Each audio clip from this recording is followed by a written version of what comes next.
What's up? What's up? What's up? I'm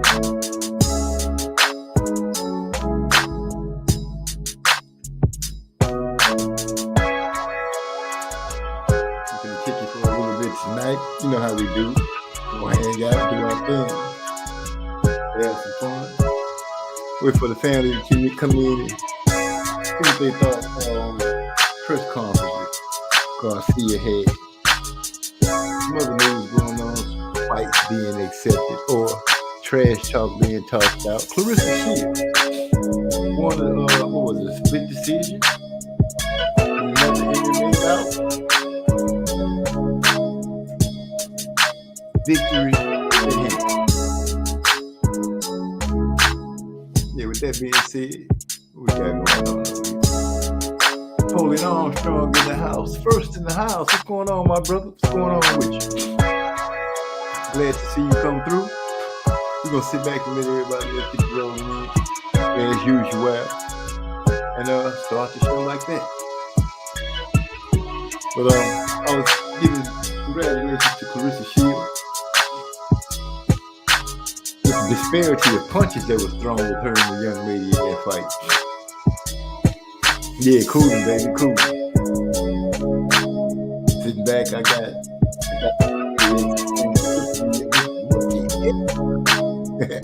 the dispensary that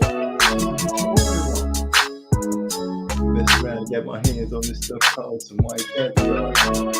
Oh boy, can't tell you. Got me laid back, doing my thing.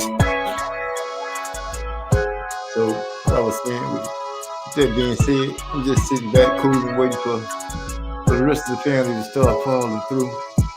And then we'll get a conversation going on. No, we don't need that going. We'll get the conversation going on about see how we feel about things going on. But let me know, did you catch the Ryan Garcia and Devin Haney press conference? I saw an interview with them on First Take. It's almost comical. I think Ryan needs a handbook on how to trash talk a little better. He literally gave excuses of what happened with him and Tank, concentrating on that. He should have just told Devin when Devin kept throwing it at him, you ain't Tank though. But, to each his own. But as I was saying, I ain't going to talk too much until the family start falling in. We go ahead and hit y'all with that hydro blow that my boy the Kane jumped on. And can they hear me? Can you hear me? Oh yeah, got to be able to hear me because my boy says salute OG Cooley. I'm gonna sit back and there you go. Put my feet up for a hot second while y'all roll on in and we get an understanding with each other. But it's glad to see you folding in. Saw that fake scrap, but I've been out the loop for the most part. Oh, yeah, they, when they met each other. No, I'm talking about the more up-to-date press conference, but yeah, that was pretty funny. We chopped up on that. I think it was last week that we were talking about it. But for the most part, he gave Bernard Hopkins a hug at the press conference, talking about let's squash the beef. But my main thing that I saw that was the Stephen A. Smith, the First Take interview they did. They were on there with old girl, with Shannon and Stephen A. Smith coming in from remote somewhere. But not to talk your ears off until I get them in here. Let's go ahead with that hydro blow. Don't fuck with me. Play. I tell you, my computer show can't make a really look bad. I'm glad this ain't no radio station for real. Reset that.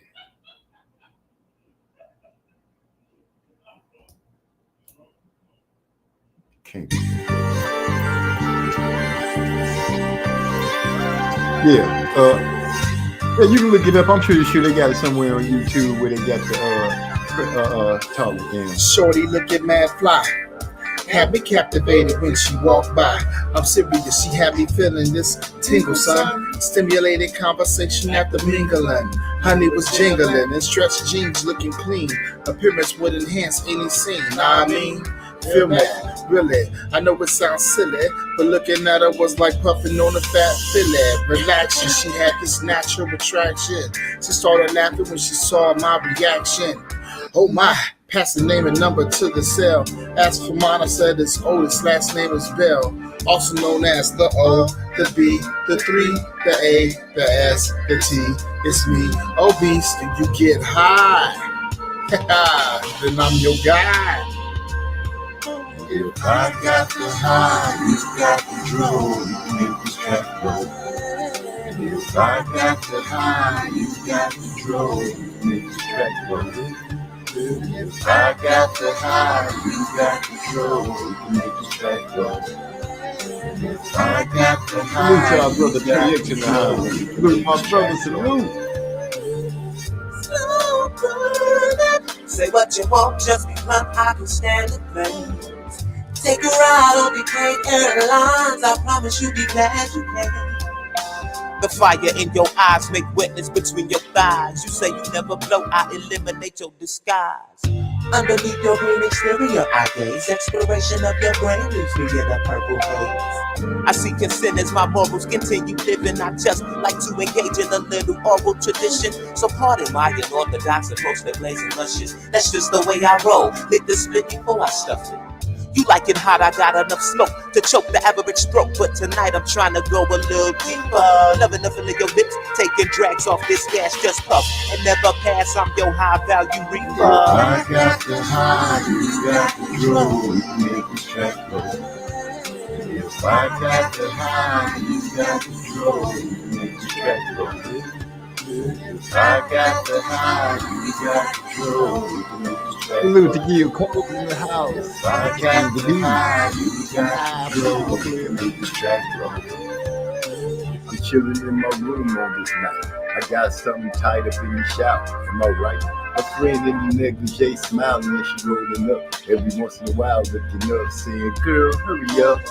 She placed her gaze back up on me and took a deep sigh and said, "I'm so home. You want a drink?" I said, "Yeah." And while she walking to the table, she asked me what I think. I like the way your lips poke her like she pouting. And that ass got my little man shouting. She kinda giggled, "Oh, you like what you see?" Before I can answer, I heard, "Hey, what about me?"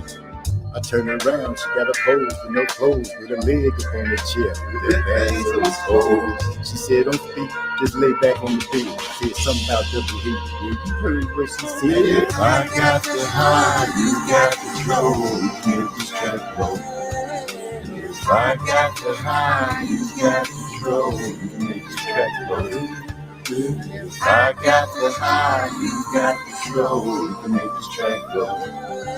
If I got the high, you got the draw, you can make this track roll. Oh boy, that's it. Yeah. What's up, y'all, man? What's going on with you? What's going on with you? Thanks for stopping in, coming through, doing what we do on Tuesday evening. I guess we could say Tuesday night, seeing we start off at 8:30, which I started off a little bit late. But salute to Neil Armstrong.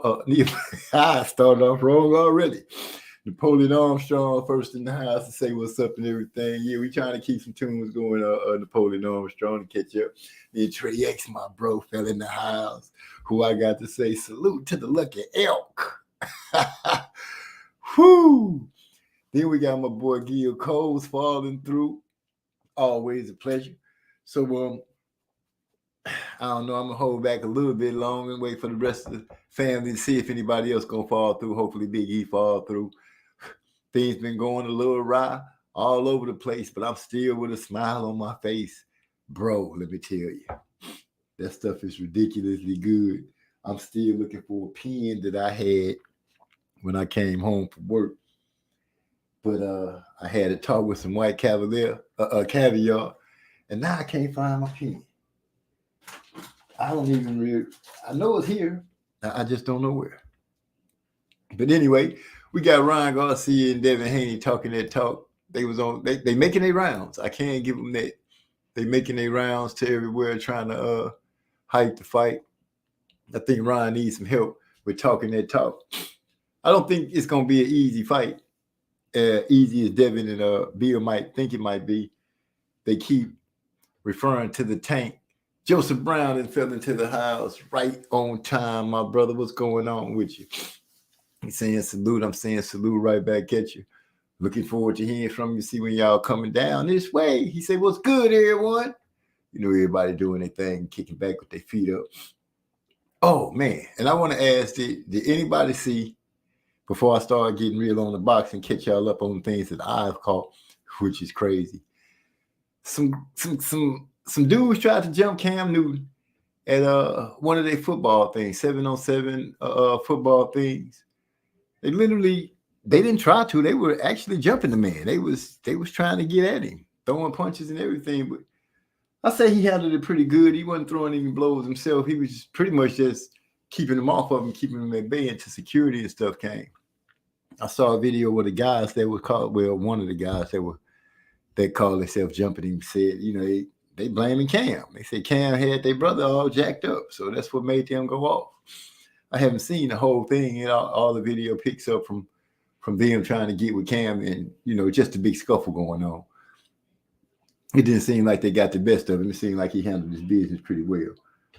So, you know, just throwing that out there, letting you guys know that that was something going on with old Cam. But it was one of the things I did catch was Devin Haney and Ryan Garcia on what is that, First Take, getting interviewed by Stephen A. Smith and Shannon Sharp, which I think it kind of went off the rails a little bit because they had to do some editing because, you know, the youngsters was using some language not appropriate, seeing the ESPN is owned by Disney and all.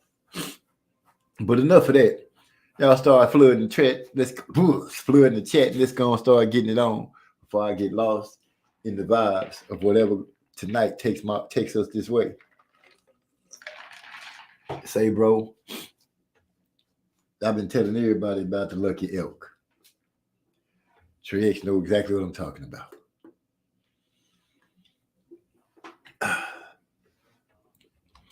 What is this Bill Haney talking? Oh, I also called an interview with, y'all know Fight Hub. They said they put a video out. I'm gonna go ahead and pull it up. I'm gonna let Bill say. See what he said himself. He said Floyd Mayweather retired because of Devin Haney.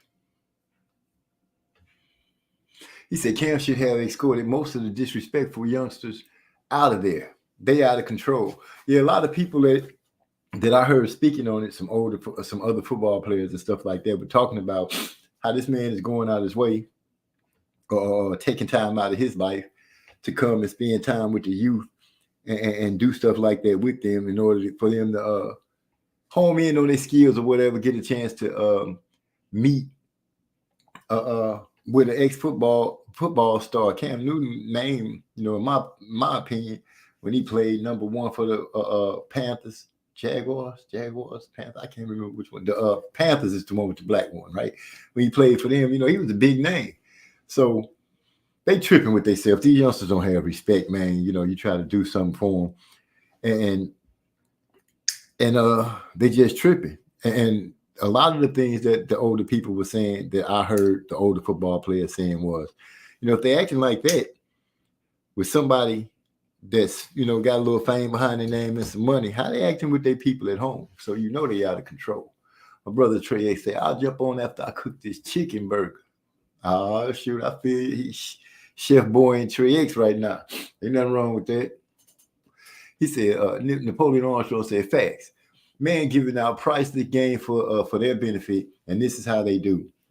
You know, you can't blame it on all of them, but you can say you have some bad apples that run around, which makes you come to question how many other pros that have these little 7-on-7s and things like that do you think have these type of problems pop up where stuff like that breaks out? I can't say as many because I can honestly say this is the first time that I've heard something this is egregious happening with a pro player. Now, I'm pretty sure people be talking their noise and stuff like that because in the end, it's a competition. Cam has one of the football organizations under his name that competes. So I can see what people thinking that they challenging him they challenging him and his knowledge of football, trying to beat him with their teams, which his team also ended up winning their tournament. But these kids, man, nowadays, the parents gotta at some point take some kind of a active role in their children's lives, other than just trying to get into these games and stuff and pumping their heads up, they the best next, whatever. Get their understanding of how to carry themselves together. Because with that money, you got to be able to handle yourself, or you will be broke just as fast as you got paid. And you might end up owing some because of some dumb things that you might make. You see, I blame social media. Everyone wants their 5 minutes of fame. Yes, social media has a double edge. It's more of a double-edged sword. You know, you got people that want their 5 minutes of fame, or they 10 minutes, however many you can get. But sometimes you have to ask yourself, instead of holding the camera, why don't you help break that nonsense up? When it's something like that, that was, just juvenile all the way around the game. Instead of recording, because there's many people that record, but it is what it is. Like you said, people want their 5 minutes of fame. I can't record and put it on my channel. If I'm helping, I feel you. Oh, so let me see. Let me make sure I cue it up to where he talking that talk. He made some good points too when he said that. But let me bring it up first before I start bringing points about what the man said.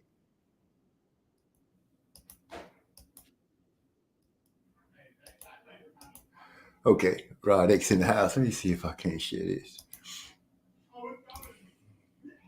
No, that's not what I'm looking for. I'm looking for to stop that screen. There we go. Bring this screen. Okay, right here. This what I'm about to bring up is Bill Haney saying that y'all see it it's coming from Fight Hub TV. So I'm gonna make sure I give the people they dues. But this is what Bill Haney had to say about Floyd Mayweather, and this is him building his son up. Tell me what y'all think. And it was 6-0. It wasn't close. It was like Floyd was looking in the mirror when I told him. Let me bag it up a little more. I want to make sure you get it all. Yeah. What? Now, he could have stopped Regis. He should have showed the sparring video of him and Devin. Yeah. What? Now, why he's showing all that sparring video? Yeah, show the sparring. And it was 6-0. It wasn't close. It was like Floyd was looking in the mirror when I told him. How long was that? It was before the Conor McGregor fight, when he finally decided that he could no longer be in the boxing with no real fighters. Devin is the one that snapped that. He knew that the torch had to be passed, and he passed it to Devin. I mean, because it was either forced or it is what it is right now. We will be challenging him, and like we challenge everybody. There's nobody in boxing in or around the division that, you know what I mean? He's not looking to fight.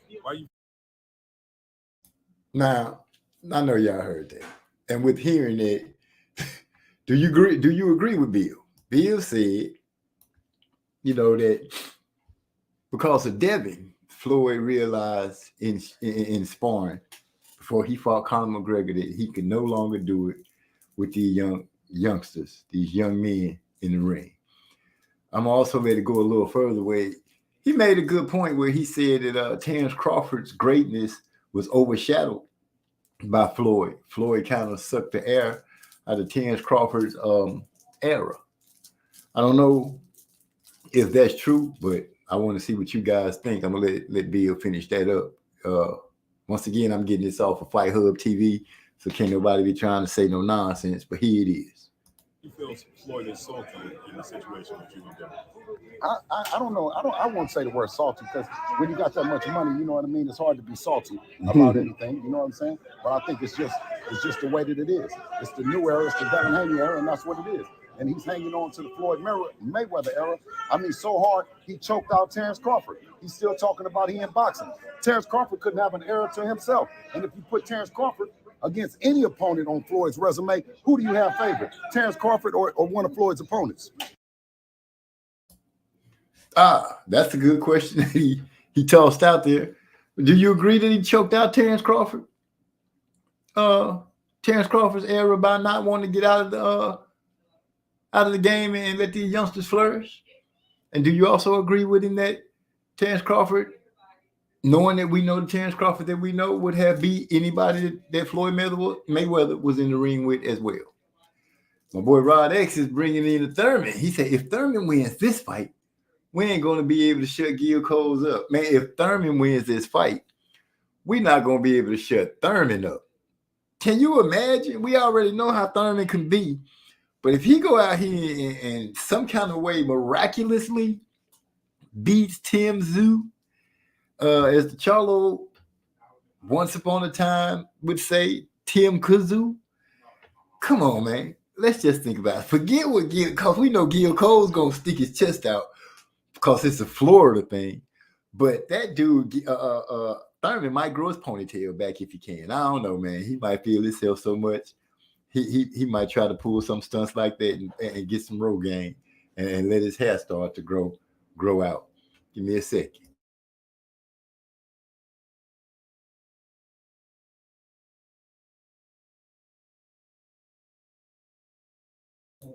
Okay.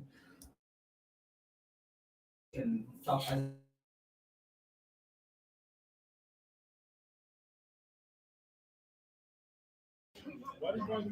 No, I'm asking a question first.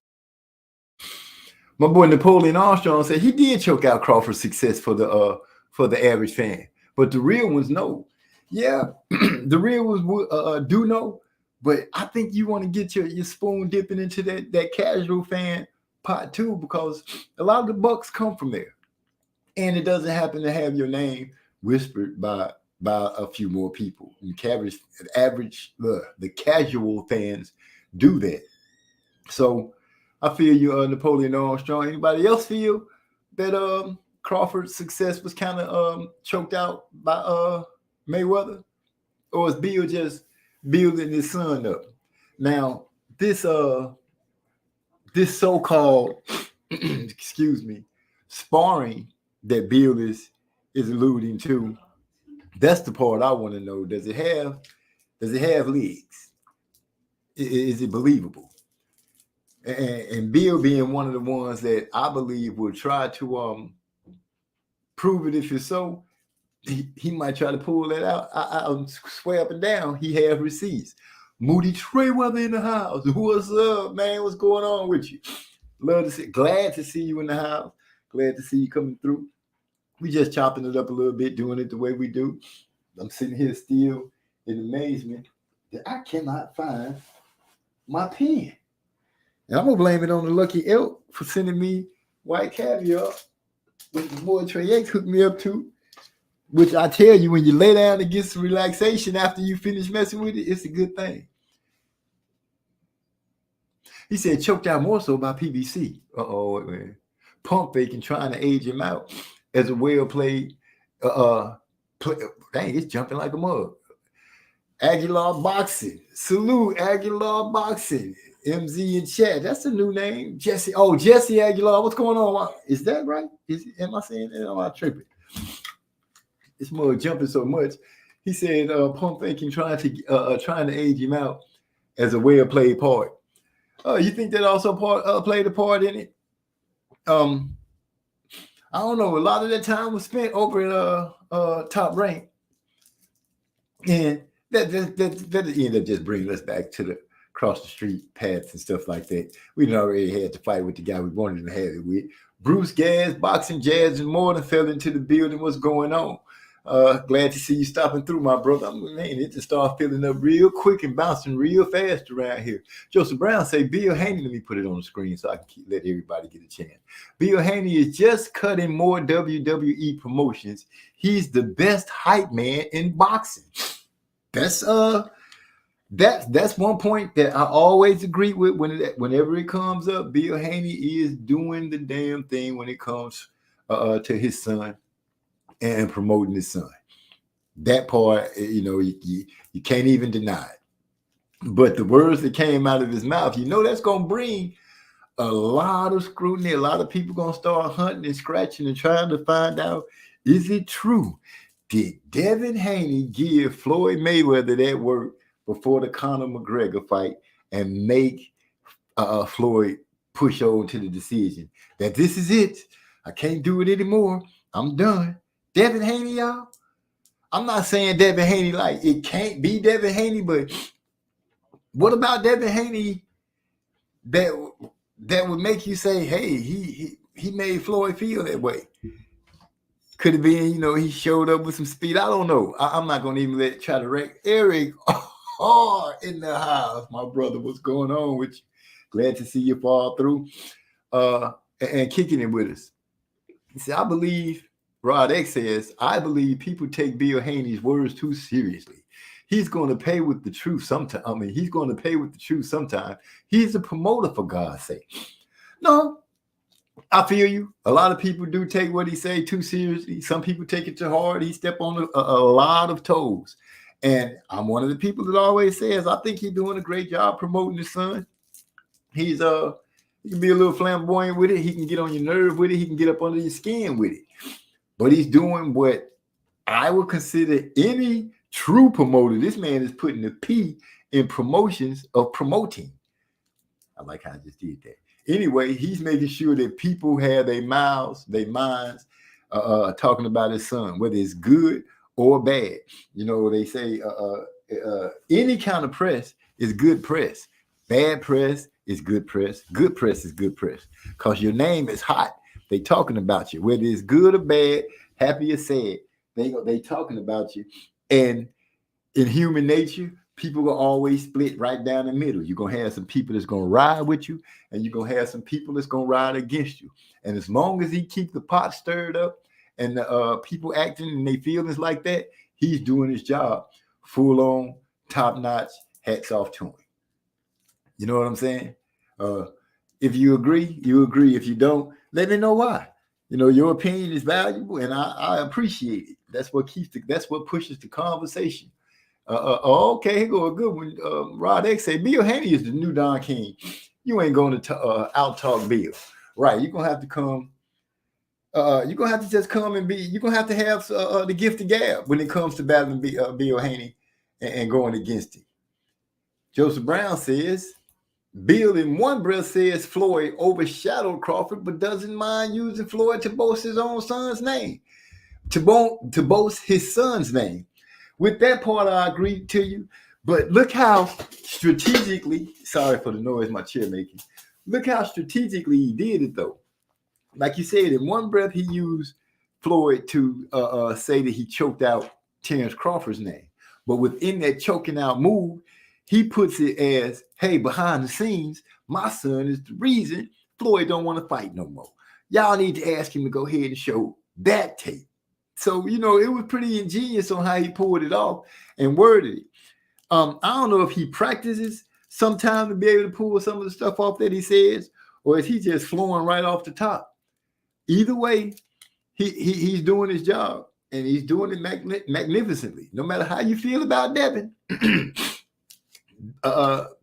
they doing their thing. They getting that boy, they getting that young man's name out and talking mode. Shoot, I'm talking about it right now. We talking about it. Everybody talking about it because it's one of the fights coming up.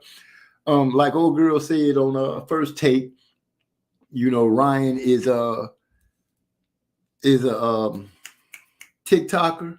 influencer. That's what she called him, an influencer. While he was showing people how he used, I think it was cocoa butter lotion to rub his hair back.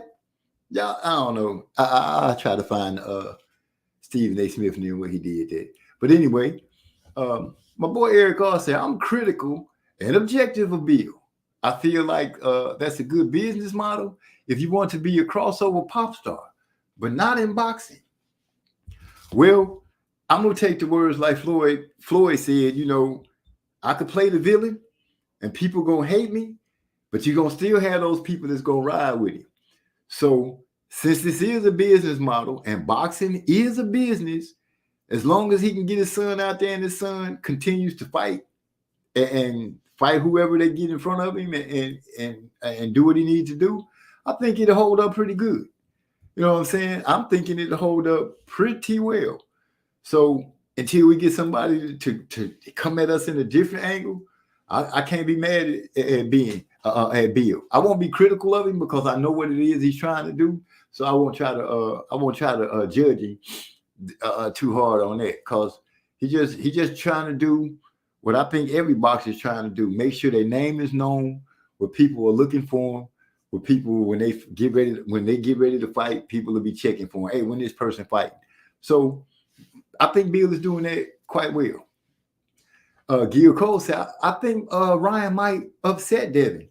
You know, Gil, when I heard Devin pushing the narrative, I'm not going to call it a narrative, but when he kept questioning Ryan about Tank, when you did this against Tank, what happened? When you get this, and I'm like, I hope you're not getting into the thought where you thinking just because Tank did this, it's going to be easy. Now, I know they have met before. I think the knowledge that I received that they are 3-3 from the amateurs. Yes, it is true. They both, this ain't the amateurs, but still, I don't think Devin should be too overconfident that he gonna just go out there and do Ryan.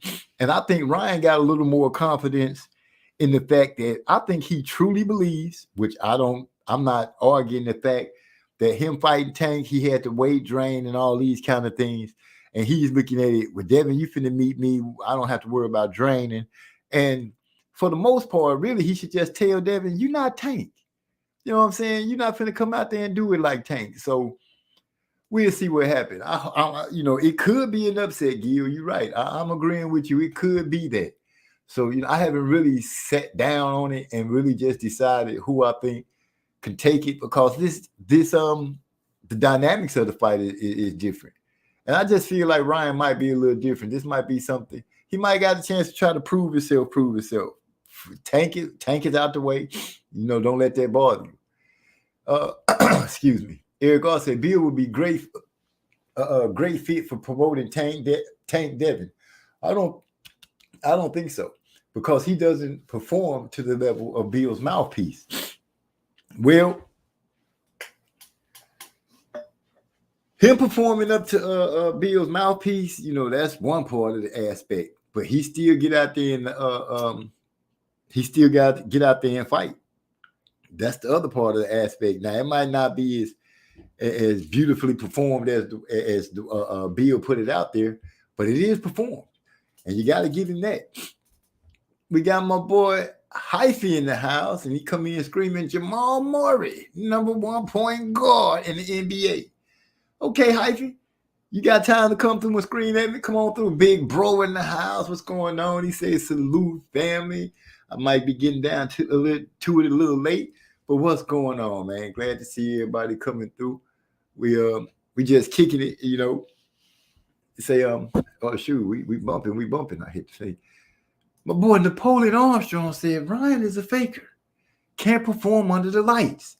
He has to milk it for what it's worth, in my opinion. I used to be a real hard critic of Ryan, but when he gets in the ring, we have one complaint about him. That's everybody says he took the body shot from Tank and just gave up. I, for one, have never been hit with a body shot that makes me want to just say, oh man, forget that. He got up being dropped against Luke Campbell, and he got dropped before, I think, if I'm remembering right, other than Tank. Even when he got dropped by Tank the first time, he did get up. Some people say, he just didn't want no more. His words from the first Tank interview was that he got tired. That's what he said. He said he got tired and he couldn't go no more. That's what it was, from being drained and whatever. But that was the words out of Ryan Garcia's mouth. So I won't shoot him down quite just yet. You know what I'm saying? I won't shoot him down just yet. Said Joseph Brown said Bill saying that would be cool if it wasn't on camera saying his son can't beat Crawford, but want the world to believe he spoiled Floyd into retirement. That's what I like about my boy Joseph Brown. That man memory takes him back and say, hey, wait a minute. Somebody's saying something that don't make sense right here. Bill saying that it would be cool if it wasn't on camera saying, wait a minute, I'm kind of thrown. That would be cool if it wasn't on camera saying his son could be. I feel you. I feel what you're saying. But that's how you got to build it. If you're going to build anything in today's society, if you needed to catch fire and catch fire fast, you got to say it in front of somebody's camera, in front of somebody's microphone, on somebody's TikTok, YouTube, or Instagram. You just got to. If you want something to fly around real quick and catch fire, that's where you have to go. Rod X said, I'll give Ryan credit. The guy is taking on top competition. That's all you can ask of any fighter. That is what we ask for every fighter. We want to see the best guys going up against the best, the creme de la creme, the top of the top. That's what we're asking for. And for far too long, we collectively have complained about not getting the fights we want, not seeing the fights we want, people ducking, people dodging, and all kind of things like that. But we can say that Ryan went on and took the Tank fight. And here he is again, about to fight Devin. That's going to be 2 of the 4 keys that everybody was talking about from that young group that popped up. So when you say it like that, he's on the road. Now, will he be able to get Devin to unask that green belt?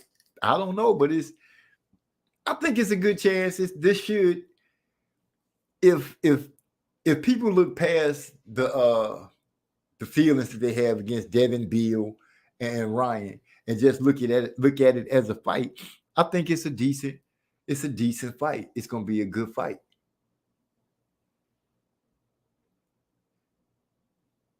So with that being said, like Napoleon Armstrong is saying, the objective is big bang. That's what these fighters are fighting for. They fighting for the big money.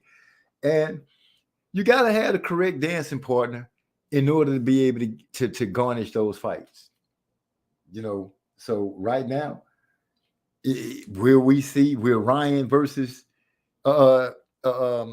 Devin be bigger than some of the other fights that the youngsters have made so far? Don't know. Will it be as good?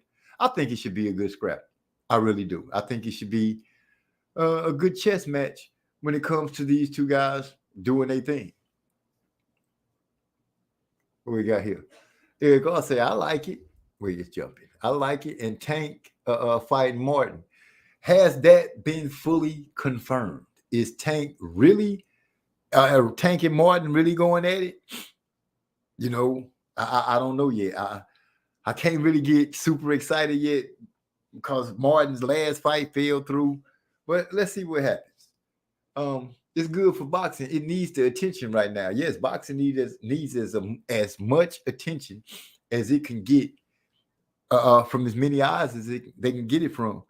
And I guess, when Ryan first came on the scene and his attack through the media, social media, kind of made everybody like, ugh, they kind of turned their nose up at it.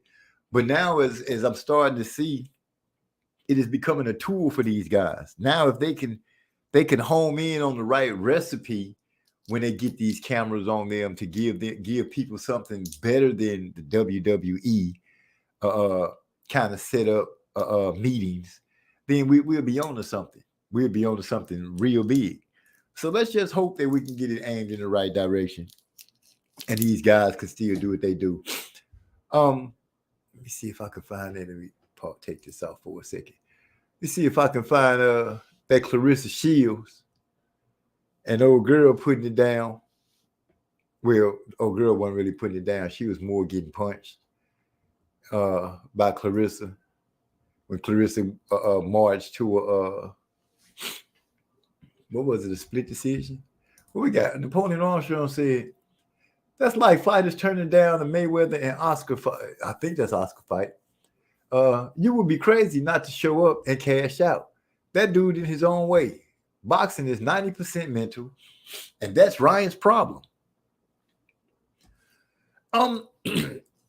Listening to Ryan, I'm gonna take a guess and say, listening at the way he talks, hearing his complaint about the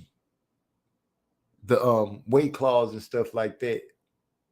Oh, Pacquiao, my bad. I see the correction. Kind of lost my thought for a second. Ryan strikes me as the kind of pugilist when it comes to boxing that really goes in the ring thinking that everything is going to be straight up, fair, and even. And I think that he's starting to see the bad side, well, not the bad side, but the cutthroat side of business when it comes to making contracts and trying to get certain fights. Listening to the way he described it and the things that he said, talking on First Take. It's just my opinion on that, but that's what he strikes me as being one of those kind of guys. He's kind of green when it comes to the big business in the professional level of boxing. And I don't know, maybe Oscar and Bernard are starting to get to him where he's starting to understand it or whatever. But he did say he wasn't going to let himself ever get put in that situation again. So we'll see if he's learned from it or not and try to have fights where he doesn't have to have weight clauses and stuff like that. Boy, Joseph Brown says, say what you want about about Haney. He's following up a solid win over Regis with name, and he's active as a champion. You're right. He did come up with a good win over Regis, and he put Regis down. He did. He made Regis look pretty much one-dimensional. So when it comes to that, saying what you want about Haney being not that strong of a puncher and all that, he didn't change Regis' mind, but Regis did give him respect and say it's not that he punched so hard, it's just that he caught me with something that put me, next thing you know, I'm down. I don't know what kind of punch you call it or what kind of power you call it, but shoot, if somebody punch you and get you off your balance, that's what it is. And then Regis proceeded to follow around and not be able to get off, have to reset a lot because Devin kept moving and he outboxed Regis. So get that socially scientific in the house. My brother, the Kane, my music man, what's going on? He says, Bud beats everybody on Floyd's resume and Floyd. Yep, I said it. I can't do any of the voices that he do, but I'm pretty sure he used one of those voices that would be quite hilarious. But I feel you, my brother. The Kane, are we talking? Well, that's a whole nother conversation. So I'm going to just let it ride at that. I won't even say which Floyd and which Chance we're talking because you want the best of the best of both of them when they're at the peak of their powers. Eric R. says, someone needs to teach them how to build up the fight. They sound like two middle schoolers arguing at lunch in their presser. Well, you got to give it to them. I would blame it on being young, but I'm going to have to blame it on the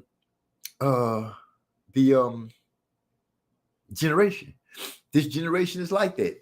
So they arguing and things like that might sound a little juvenile and everything because, hey, like I said, look at the times we're in, man. Everything is argumentative and you did this and you did that. And what about this? I'm like, man, forget asking him what about that and just let him know what you gonna do to him. But that's what makes the fight. And we'll see. They might turn it to more of our likings at some point in time. But right now, are they reaching the age group that they're trying to get? That's what we're trying to find. That's what they're trying to find out. They're trying to see if they can tap in to the certain age group and demographic so they can get that money up, which I can't blame them for. Facts, Mr. Brown. Confidence on 1,000 and big fight ready. Yeah, well, let me see. Beating Regis, came off of that by beating Lomachenko, came off of that by beating the Emperor twice. So yeah, his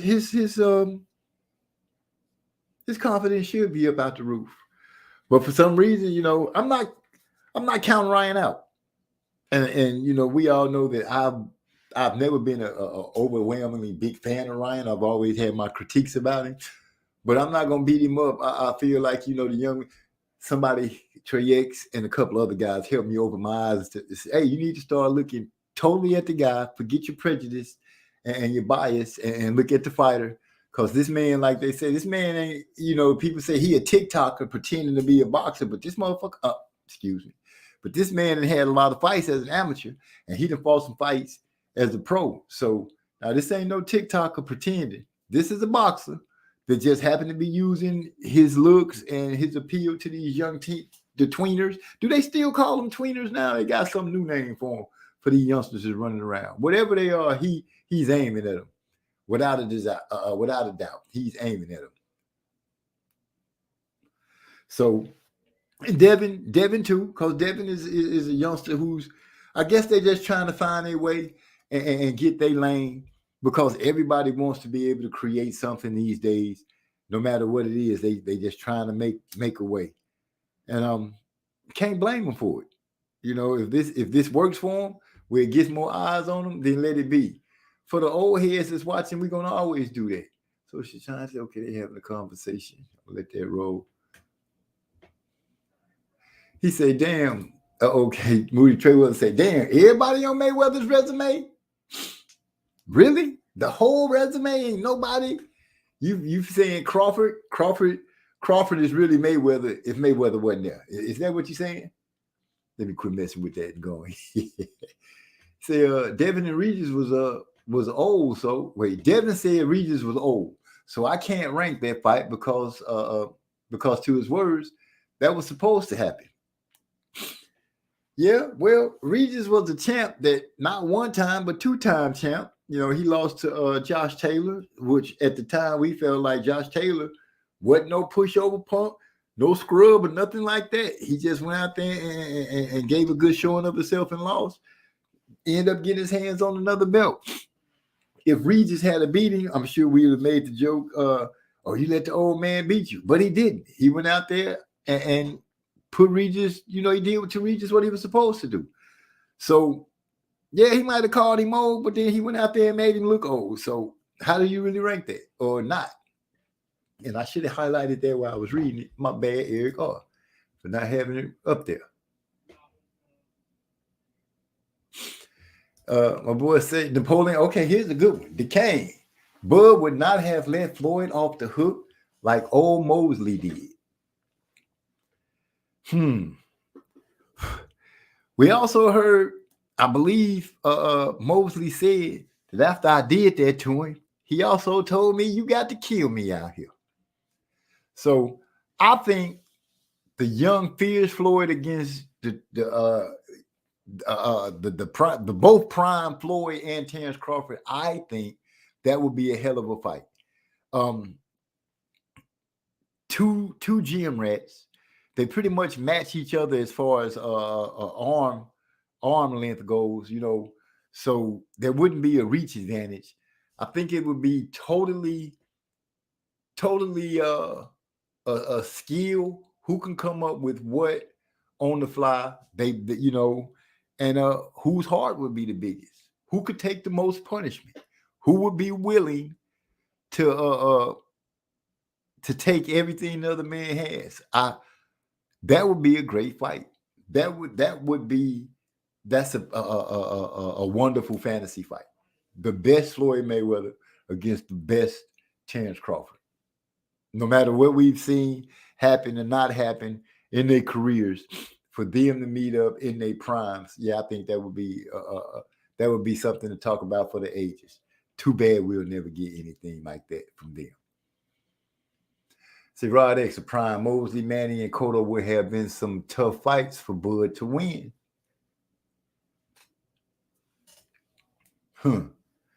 That's a thought. But, you know, Duquesne already said he beats everybody and Floyd. And I said that. I should have lit that up, my bad. My boy, Socially Scientific says Floyd wouldn't have had the IQ advantage when it came to him and Bud fighting. I'm gonna just be honest and say that has just been, as people say, that have been two fighting motherfuckers going at it. For real. We would have just had to sit back with your popcorn and whatever else that it is that you do and just enjoy that. But like I said, it's no need to even try to keep talking about it because that's something we know. We know we ain't gonna see. But it is a good talk. My boy Rod X said, I would favor Manny, Mosley, and Mayweather over Bud at 135. I believe Bud beats all three at 147. So you're talking about Pretty Boy facing Bud and the Manny Pacquiao at 135. Pretty Boy against Crawford. But 147, you give the edge to Bud. Let me know why. See, Mosley said though, want to touch gloves and dap it up every 30 seconds instead of stepping on Floyd like Floyd did to Victor Ortiz. Yeah, Mosley had that old after the bell ring to tap glove stuff. I never really liked that. I'm like, what you giving him dap for? Y'all fighting right now. Forget that. You know what I'm saying? You can dap him after the fight. But I get you 100% on that, Napoleon. Joseph Brown is dropping the gavel. He says 135, 140. Floyd cooks Crawford. 147, Crawford gets Floyd. Okay, there's another vote for Floyd holding it down at the smaller weight classes and giving it up at 147. I'm just waiting for somebody to kind of give me a little reason on why they would think that. Big Bro says, since we will never know if Crawford can whoop May, I'm not sold. I don't think Crawford can fuck with May. My opinion. But I respect Crawford, though. That's the words of my Big Bro speaking through. Big E, a.k.a. Ernest Davis. Moody Trayweather said, we can argue Bud hasn't fought nobody in their prime either. Uh-oh. Napoleon Armstrong comes back and says, Pretty Boy was hell. Now, I won't say Bud hasn't fought anybody in their prime because I'm just not going to go down that road. That's a long road. But right now we're just trying to figure out if Bud, from what Bill Haney asked in that question, Bud, who you got Bud not beating on Floyd Mayweather's resume. And they did ask if he thought that Bud would beat Mayweather. They really, I stopped listening to it after that. But we can go back to it. Eric R says, don't get it twisted. I know who Regis is, but I'm not going out of my way to make a case for his resume if he doesn't have the wherewithal to lift up his opponents to gain his accolades after. Okay, I feel you. You know, he didn't say that Regis was a tough champion or anything like that, like Mayweather. This is a page that they could take out of Mayweather's book and say, hey, you guys don't down the cat you're getting ready to go out there and battle with if you want people to respect the fact that you got that win. So I feel where you're coming from, Eric R., way to come back and keep it going. He say, but it's a waste. It's a waste of convo. That's from Moody Trayweather. I got you. Canelo, know what it is. That's why he said no, sir.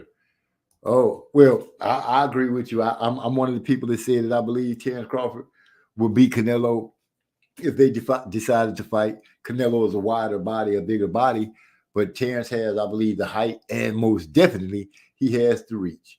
And he can box. So I picture him being able to handle Canelo, but you know, he would have to be able to, like Jerry Joe Brown said, if he catching and shooting on his shit that night, it'd be a very, very difficult task for my boy to do his thing like that. That's all I'm saying. That's all I'm saying right now. Nothing more, nothing less. Where am I? Where's the combo? Yes. Bud ain't just perfect and flawless. Bud ain't just a perfect and flawless fighter. Pretty Boy will beat Bud at 135, and I think he could outbox Bud at 147 too. Eric R. is now on the other side of the table. He's the first person to come out and say that he believes that Floyd would take Bud. Oh no, he's not the first, because Big E said that he believes May will handle his business. So we got 2 for May, and I believe we got 2, 3 kind of leaning for May. Well, it's really mostly for May, except at 147. At 147, it's kind of tied up 2-2. So we're gonna keep it going, and let me see what we got here. Bud knocked out Victor Postal. Let me fix that. Bud knocked Victor Postal out of his prime. Dang, Social Scientific. He coming swinging, letting you know Bud is his guy. Bud is his guy. And he telling y'all that in his mind, in his deep beliefs, there is no way. Bud missed out and said Napoleon Armstrong follows that saying, and let me click the button so I can keep up. Bud missed many fighters in their prime, but he tried. They were what is that?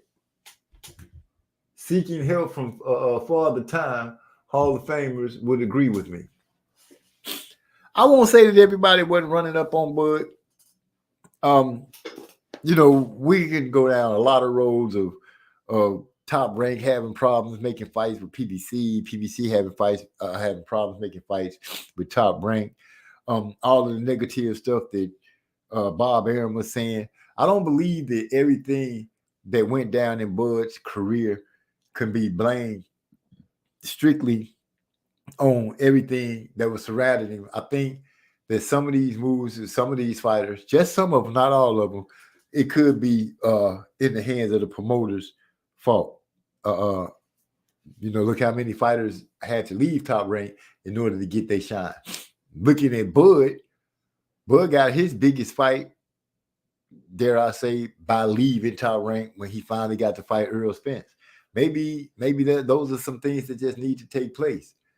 Joseph Brown says Floyd doesn't have some of the advantages at 135, 140. Speed reflexes was always all-time great, especially at 130, 136. But 147, Floyd used less movement, was more in front of his opponents, gives Bud more of a chance. Yeah, that's one way we look at it, but some kind of way he was always able to make those opponents still miss.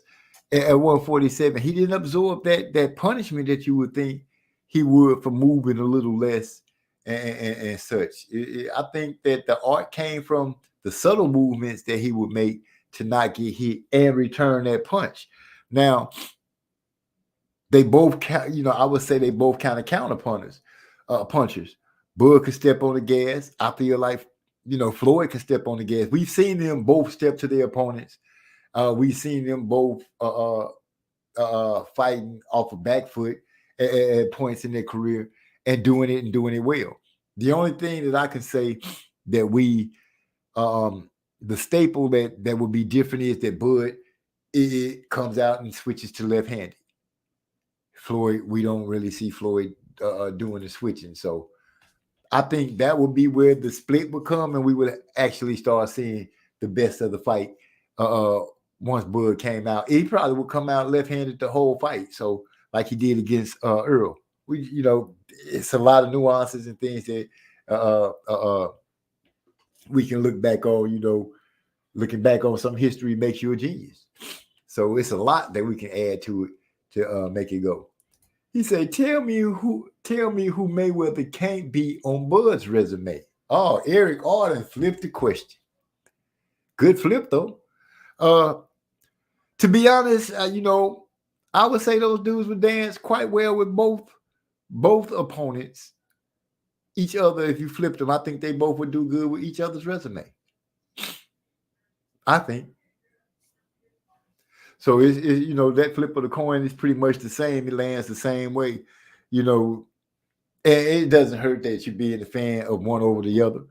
But this whole conversation was sparked by what Bill Haney said, that Floyd choked out Terrence Crawford's career. Now that we got all this data that we decided to share with each other, do you guys still agree that that's what happened with Terrence Crawford? And he had a problem with he didn't have a problem per se. It's just that a bigger star was in the way, so we didn't get to see his shine. Floyd was like the sun, and everybody else is like a star. And that's just what it is. That's just what happened. Anything else? Let's see. I was trying to find the Clarissa Shields doing her thing. Let's see what y'all got to see. She was just digging into old girl. There it is right there. She was just digging into old girl. Is this the one? I'm trying to find it so I can pull it up.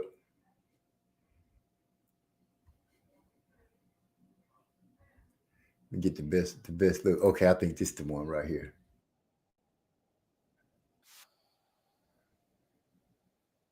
I don't really need to hit nothing.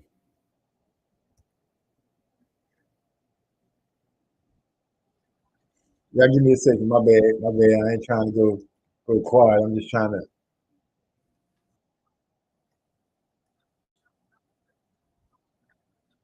I believe Porter and Spence would have given Floyd problems. Okay, I feel you on that. Floyd gave. Dang, where is it? Let me throw this up here real quick. Man, look at Clarissa, man.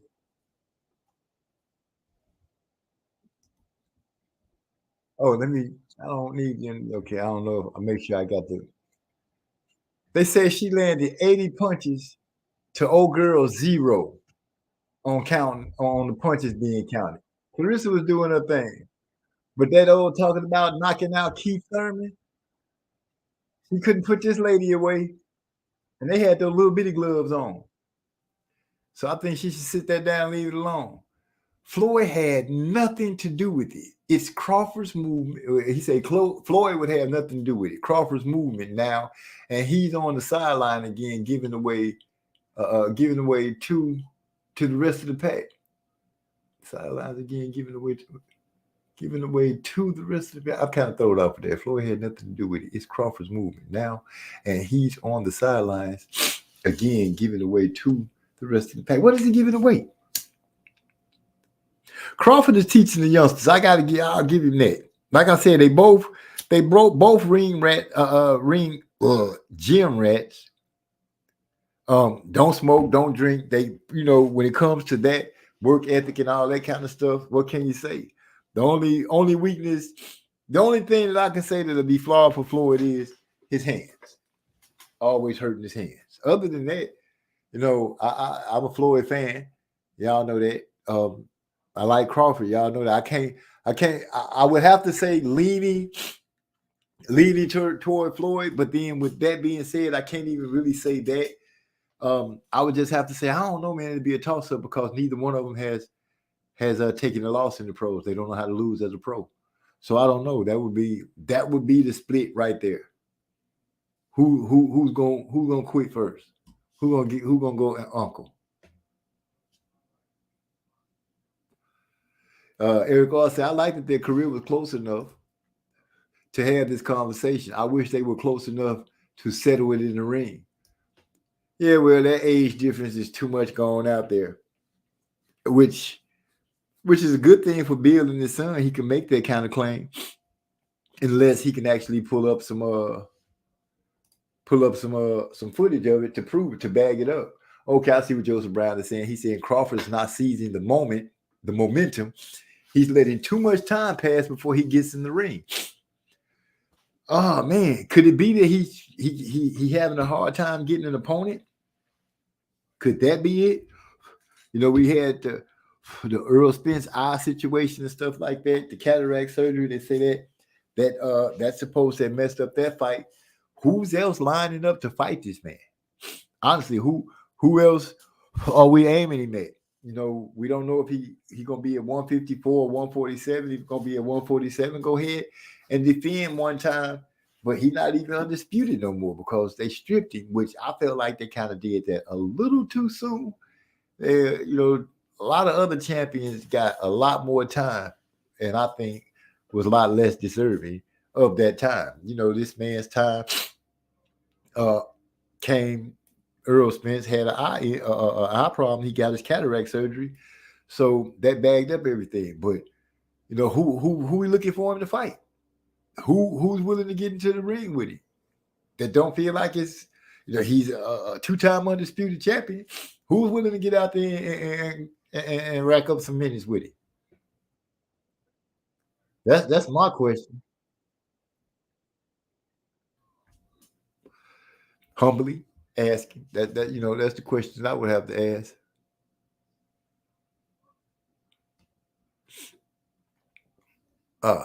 So not seizing the moment. Now I see Hyphy just disappeared on me. At the end of the day, This is on him. He's supposed to be the guy. He's the shot caller. That's what his fans tell us all day. Joseph Brown. He said, email champ Enos wants smoke. This is coming from Socialist Scientific. If I can see where you're coming from, Joseph Brown, saying it's on him. He the man, and he's supposed to be going ahead and making the call, calling people out. He went after the big man in Canelo, as so many boxers like to give as the face of boxing, and he's the man and all this kind of stuff. Canelo turned him down, saying it's a no-win situation for him. The Charlo boys right now, we don't know what's wrong with them, so it's no need to even, in my opinion, to give conversation a creed to those. Crawford is right now, I don't know what he can do. Mayweather, Moody Trayweather says Bud versus Boots. That's a good fight. I don't see no reason to not have that fight. Best if he stays at 147, because Boots is the champ at 147, right? Like I said, we got. I'm gonna just sit back and see where it is that Bud lands, because I don't want to scrap the man up and put a lot of bad energy on him, because the man he beat my favorite 147er, Earl Spence. So I'm gonna give the man a little respect and let him try to find out who it is he's gonna fight or what the fight is gonna be. My boy Socialist Scientific says Tim Kazoo would be a good fight. Ain't Kazoo at 154 though. Moody Trayweather said Bud versus Tim at 154. Well, like I said, we have to see what Bud gonna fight at. Where's Bud putting his weight at? Is he going to 154? Is he going to stay at 147? That's the biggest question of the whole situation, because I really don't know. Like you, Moody Trayweather, really don't know what weight class he gonna be at. Once he decides what weight class he gonna be at, then we could say, okay, we got action. If Bud ain't gonna fight Boots, move up. What's at 147 to add to your legacy when you have 154,160 waiting for action? But damn. You guys real specific with it like that. Napoleon Armstrong said, my bad, my phone died. But we still here, player. Appreciate you getting the juice back up, plugged up, and coming on back with it. Trey X over there cooking some chicken burgers. I need to ask for a burger. Ooh, what's that? Oh, I'm tripping. Let me get my mind back to where we at. Yeah, I need some chicken and fries. So, Frank Martin versus Tank. Oh, no, that's not his name no more. What's his Muslim name again? Damn it, I forget. But Tank, dang, I forget the man's name. Oh, I'm so embarrassed. It's terrible. Beep, beep, beep. Beep, beep, beep, beep, beep, beep. Hyphy coming through. Breaking incredible news. Shakur Stevenson is officially out of retirement. He will continue to compete at the lightweight division. Who he fighting? Is he coming out of retirement, going straight to the ring? Or is he coming out of retirement and having problems finding fight still? Or saying who won't or will do whatever? That's my question for that. Rod X said, it jumped. Abdullah, that's it. Appreciate it, Moody Trayweather. Said, I think if Bud fights at 147, he needs to fight Boots. I would agree with you on that, because there's a storyline to it that can be created. First of all, Boots has one of the belts that used to belong to Crawford. And Crawford, if you want to, that'd be a chance to become undisputed again. Good toss out there with that one, Rod X. That would be a good thing. That would be a good way to title it up. Bud has a chance to become undisputed once again at 147 if he can go out there and knock off Boots. Imagine the uproar and the swell of pride in Philadelphia if Boots would be able to knock off Bud. Which right now, people are agreeing that Bud is pound for pound number one. Am I tripping? Anyway, Abdullah. There's one guy who wants to fight him, Boots Ennis. But fans sound like Canelo. There's nothing to gain from it. If I see karma's a bitch. If I say karma's a bitch. Well, now his fans would have to agree Boots has a belt. Yes. Crawford's fans would have to agree. Don't Boots got one of the belts that your guy holding? Yes. So what the problem is? I don't see a problem with them going ahead and doing what they're supposed to do if he decides to stay at 147. If he stays at 147, I'm all in with Boots versus Terrence Crawford. And my reasoning would be because I know a lot of fans would try to throw it up is they fighting for all the belts. They fighting for undisputed. That's another undisputed fight. What's the better way to start off the year? Well, we still in the first part of the year. What's the best way to start that off? Except with an undisputed fight going against Boots. I think that's a good one. That's good stuff. I'm agreeing with you and Joseph Brown. It's about legacy fights, 154, 160, 168. Boots proved he's capping, but for the culture, I wouldn't put him in his place. I would put him in his place. Well, the legacy, I don't see Crawford fighting at 160. Who are we going up? 168 to fight Canelo. 160, 154. You asking the man that's already getting ready to be on the other side of 35. That was a lot of weight class. That's a lot of weight to be climbing up the scale and jumping in the ring right out the gate because we know time. I don't think we're looking at time to allow for him to be having no warm-up fights. I'm thinking people are going to be like, dude, you moving up, you might as well be moving up to go ahead and knock off one of those monsters. So he got some good competition in 168 because you better believe if he go to 168 and he fight Canelo, you better believe the consensus is going to be Benavidez is up there. Caleb Plant is up there. People going to want to see him dance with those guys too. So before, we stick him up that far, let's just go ahead and let him decide what side of the line he's going to dance on from 147 to 154.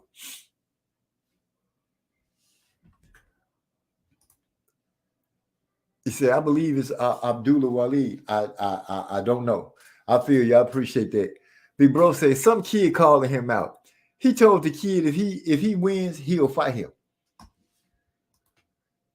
Are we talking about Tank or Crawford? Jerron has already. Oh, let me get out here to Hyphy. Big bro, we talking about Tank or Crawford? Help me out with your comment where you say some kid calling him out. He told him that if he wins, he'll fight him.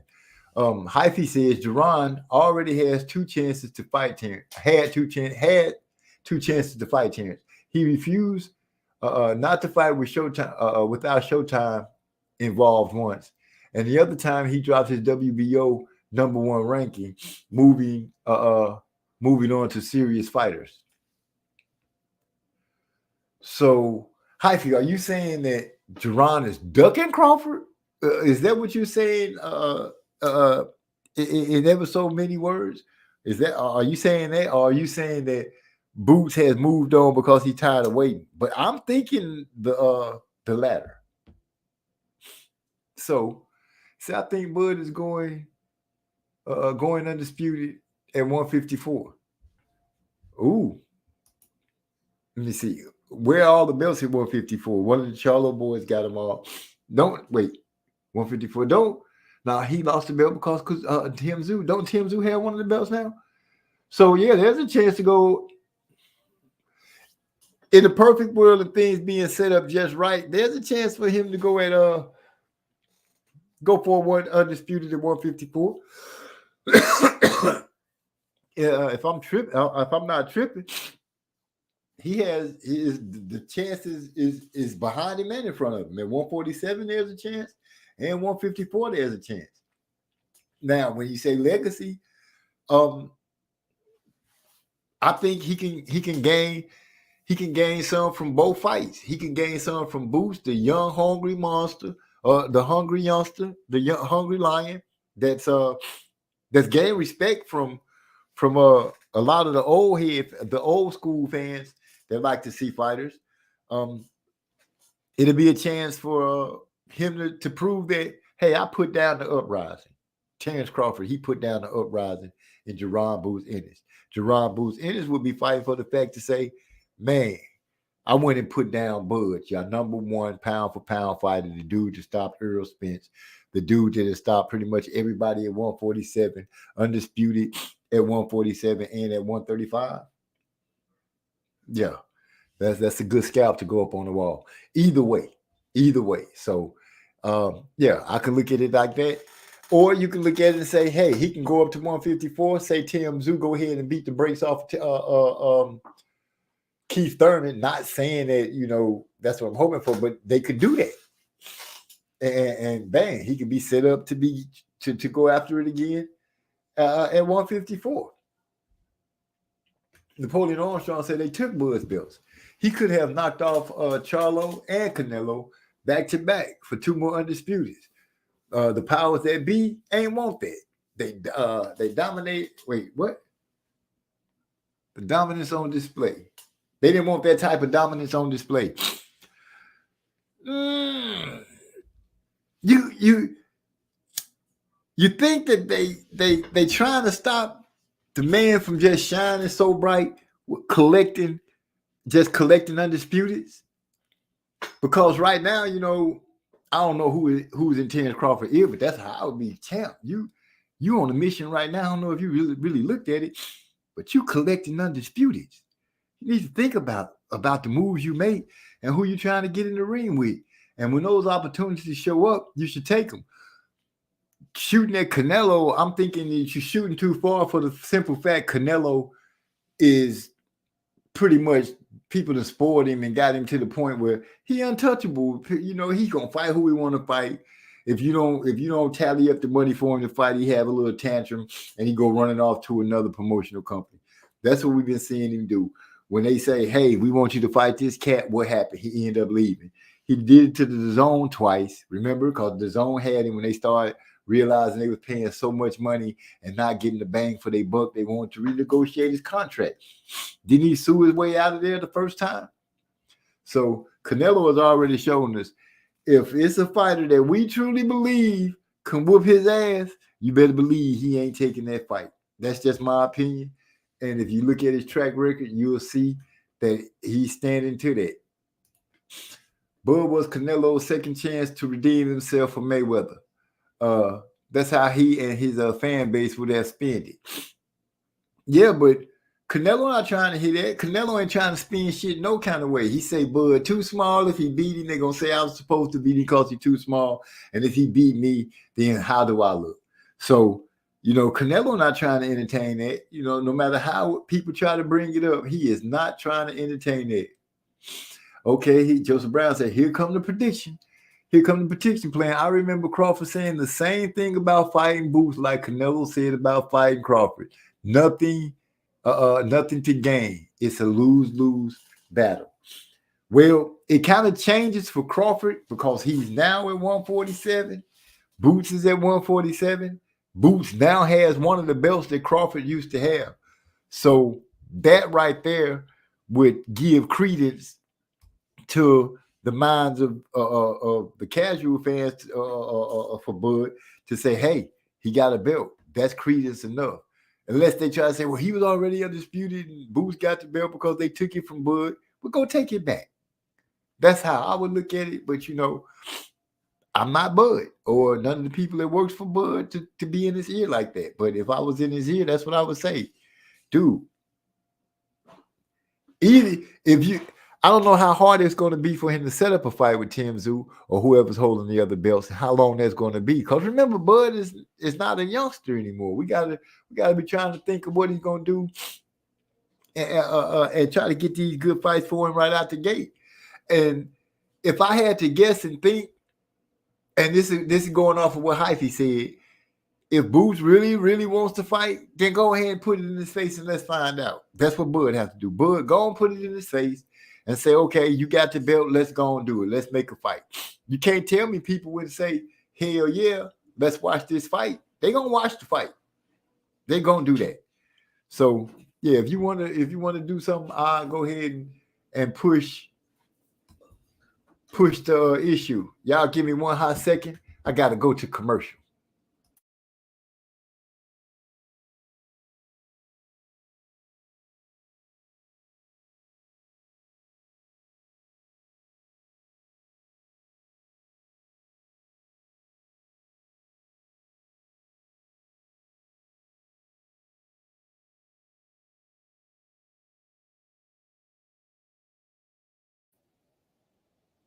I'm back. My bad. My bad. Lala D in the house. What's going on, sis? Wait, it just bounced so much. I didn't even know she had came in. She came in talking to everybody. Okay, I missed it. Let me see. And what was the last comment? Okay. All Bud has to do is weigh in at 1 ounce over 160 to qualify for 168. He does not have to gain much weight as y'all think. I feel you on that, Napoleon Armstrong, but I do want to make sure that you're fighting a guy that's a little bigger than you. You want to be able to offset that weight a little bit. You don't want to have to sit there and just try to muscle through it all through the whole fight, not have some kind of weight to help you counteract it. Unless you want to go in there and be swift on your feet and move around. But we don't really see Bud moving around like that. So do you believe that he's going to start moving around when he fights Canelo, or is he going to try to take it to him? I guess, you have to look at how he's going to plan to attack that man. Okay, big bro, you saying Shakur, Abdul Wahad. I guess that's that's his name, Wahad, Abdul Wahad. But what can we say about it? He got a fight coming up with Frank Martin, supposedly. Hopefully. At least that's what they're saying. Joe, the difference is at the time, Charlo and Canelo had undisputed and Boots had nothing. So it made sense. Yeah, that's what I'm saying. Right now, Boots has a belt. You say putting down the uprising never really works, though. They just say he has that he's too green and wasn't ready yet. If Boots beats a name first, it'll be more respected. Yeah, it would be, but then I guess you at the top of the pile. Bud is not the ducker. Bud is the guy who says nobody really wants that fight from me. Bud is the guy who said they made excuses to not fight me. Now, Hyphy said that Boots made some excuses of bagged out to fight one time and gave up his ranking one time. So I just say, the only way to prove that dude don't want to do nothing is go ahead and say, let's get it. Let's get it on. If we find out that's the truth, that he don't really want to get it on, then holler at the dudes at 154 and say, let's get it on. Because right now, by him holding majority of the belts at 147, he's the man. So shouldn't he be getting ready to fight somebody? That's just my question on it. No, going back down to 140, anything under 147 after he's accomplished what he's accomplished at 147, I think it would be futile and minuscule for him to go back to 140. We only want to see him go up. Going down, there's no challenges for Bud down there. Who do you think can beat Bud at 140? I'll let that come in. Oh, let me put my headphones on. My brother done jumped into the back room. Let me go ahead and open the door and crack the window because I know it's about to get heavy in here. What's up, bro? What's going down with you? Salute what's going down, man. Apparently that chicken burger. Yeah, I thought I touched down on Earth one time. I've been skywalking in this motherfucker. Went to the gym today, had leg day, barely can walk in this bitch. Then I came home, got on that Doge and got me something to eat. So yeah, I'm good. Definitely had to get in on this conversation a little bit. Number one, I got Mayweather. Before Mayweather fought against Zab Judah, I would say Terrence Crawford probably got action, especially from the southpaw stance, because Mayweather used to have problems with southpaws early on, like when he fought against Chop Chop Corley and shit like that. Chop Chop had some moments, and if Crawford had the moments, he might stop Floyd. You know what I'm saying? Because Chop Chop hurt Floyd in that fight. Several southpaws. When Floyd's father was in jail, he was like, man, hey, keep that motherfucker out the ring with them southpaws until I get out. You know what I'm saying? Yeah, I remember that. Yeah, when he fought against Zab Judah got off to he won the first 4 rounds. He got off to a real good start, especially with that straight left down the pipe. Yeah, see, but when Mayweather made an adjustment in that fight, he took off on southpaws and he became one of the best southpaw fighters that I ever seen. I'm still not a believer in Crawford from the orthodox stance. So I think Mayweather dominates him from the orthodox stance. But if he get in that southpaw stance, I think post Zab Judah Mayweather can adjust with that shit and give him a whole bunch of problems. You know what I'm saying? Some of Floyd's prettiest work has been against southpaws after Zab Judah. Like when he fought against Victor Ortiz, he landed the prettiest counterpunch that I ever seen in all my years of watching boxing. I never seen nothing prettier than the counter right hand that he countered his jab. The motherfucker threw a jab and Mayweather threw that right hand like at the same time, right underneath that jab, and it was just pretty. You know what I'm saying? So I got Mayweather. I don't give a damn what weight they. If it's post Zab Judah, I got Mayweather. But like I said, pre Zab Judah, I give Crawford some action. And I also, I know everybody pretty much think that he'll go to 168 and beat Canelo. Yeah, Canelo. I'm not so sure. I know I understand what Crawford went out there and did to Spence. He went out there and did his thing. But that don't mean the laws of physics don't apply to this motherfucker no more. If he go up 3 weight classes, from 147, 154, 160, 168, 21 motherfucking pounds. No acclimation process. Straight into a fight with Canelo. I'm not so sure, man. I gotta go with Canelo. Just looking at the variables that's on display right here. You know what I'm saying? If it was any other fighter going up 3 weight classes to go fight one of the best in the game, because Canelo definitely got skills, I gotta go with the guy. I gotta go with the bigger man. You know what I'm saying? With the skills. So I got Canelo, man. I mean, if Crawford go out there and upset the motherfucker, because Canelo would definitely be the favorite. Crawford would not be the favorite over no Canelo. I would root for Crawford to go out there and win the fight. You know what I'm saying? I would like to see him win, but I would have to put my pick on Canelo though, Champ Ross. You know what I'm saying? I got you.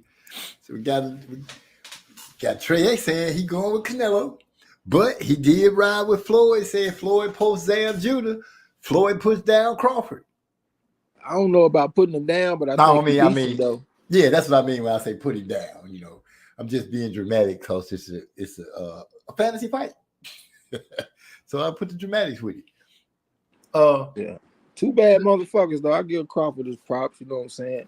But also, this is a different situation than what he fought against Earl. Earl started at 15 and all that shit. He fighting against somebody that started fighting when he was a fucking baby. And Mayweather, he ain't fighting somebody from Texas that's really a football state, not a boxing region. He fights somebody from fucking the Detroit area, Grand Rapids. Grand Rapids, Michigan, This baby. nigga got James Toney living up the street and Buster Mathis Jr. and all these motherfuckers living in the same neighborhood. Like, it's different. It's not Texas. And I always say that shit. Some people get mad at me when I say that. But Texas is a football state. It is what it is. You know what I'm saying? Like, it's boxing gyms are really kind of scarce. Like, in some areas, shit, you ain't gonna even see a goddamn boxing gym. True. You know what I'm saying? Like in Temple, we didn't have a boxing gym until when I was about, I say probably about 31 or something like that. That's when Temple got a boxing gym. In Dallas, the gyms, they got some gyms, but they spread all far apart and shit. You know what I'm saying? There's still not a whole bunch of them, at least at the time when I was there. They might have more now, but Texas is a football state, man. So I always take that shit into account when I'm looking at fighters. What region do you come from? What's the tradition of the region that you come from? Because a lot of the time, that's going to dictate the type of competition that you was fighting on the way up. If you come from a strong region, then you got to come up with killers. You know what I'm saying? If you come from a weaker region, you know, you could be a big fish in a small pond. So I would like to know who you are. You know what I'm saying? Right. I'll go with that. I can go with that. Excuse me. That white caviar, boy. I'll tell you. Man, I can't find my pen, bro. And I have to blame you. It's all your fault. You gotta keep up with your shit, OG. Yeah, man, I hit that stuff and then I forgot about where I'm literally, I've been looking for it for the last hour. I can't find it. You'll find that motherfucker. That bitch probably behind your ear right now. No, because it's a little fat one. But, you know, I'm going to let that go. The boy DeCane said he understand waiting to see Boots get a shot at the big dog, though. Well, I'm saying he primed and ready. I think he primed and ready. Forget all that conversation about he ain't did nothing. He holding on to a belt right now. and that's what it is. They knew Bud had a rematch clause with Earl, so that's why. So why they take his belt and give it to Boots? They didn't want him to walk through the division. Charlo cashed out with Canelo rather than lose to Bud. I don't know. Why would you turn down a fight with Canelo if you have a chance to make that money? You wouldn't turn that down. I do have a complaint that you were having Napoleon Armstrong of. They knew that Bud had a rematch with Earl, so why they take his belt? I can go back to a time that they didn't have as many belts, and Ali went through the same thing. When he was undisputed, he lost his belt because he gave a rematch. He had to go back and fight the other guy to get the belts back. So, I can say it's happened before. I don't know why they don't look at it that way, but that's how the boxing what's the word I'm looking for? Entities do. What can you say except complain? That's why I'm a big proponent for scalps over belts. That shit ain't negotiable.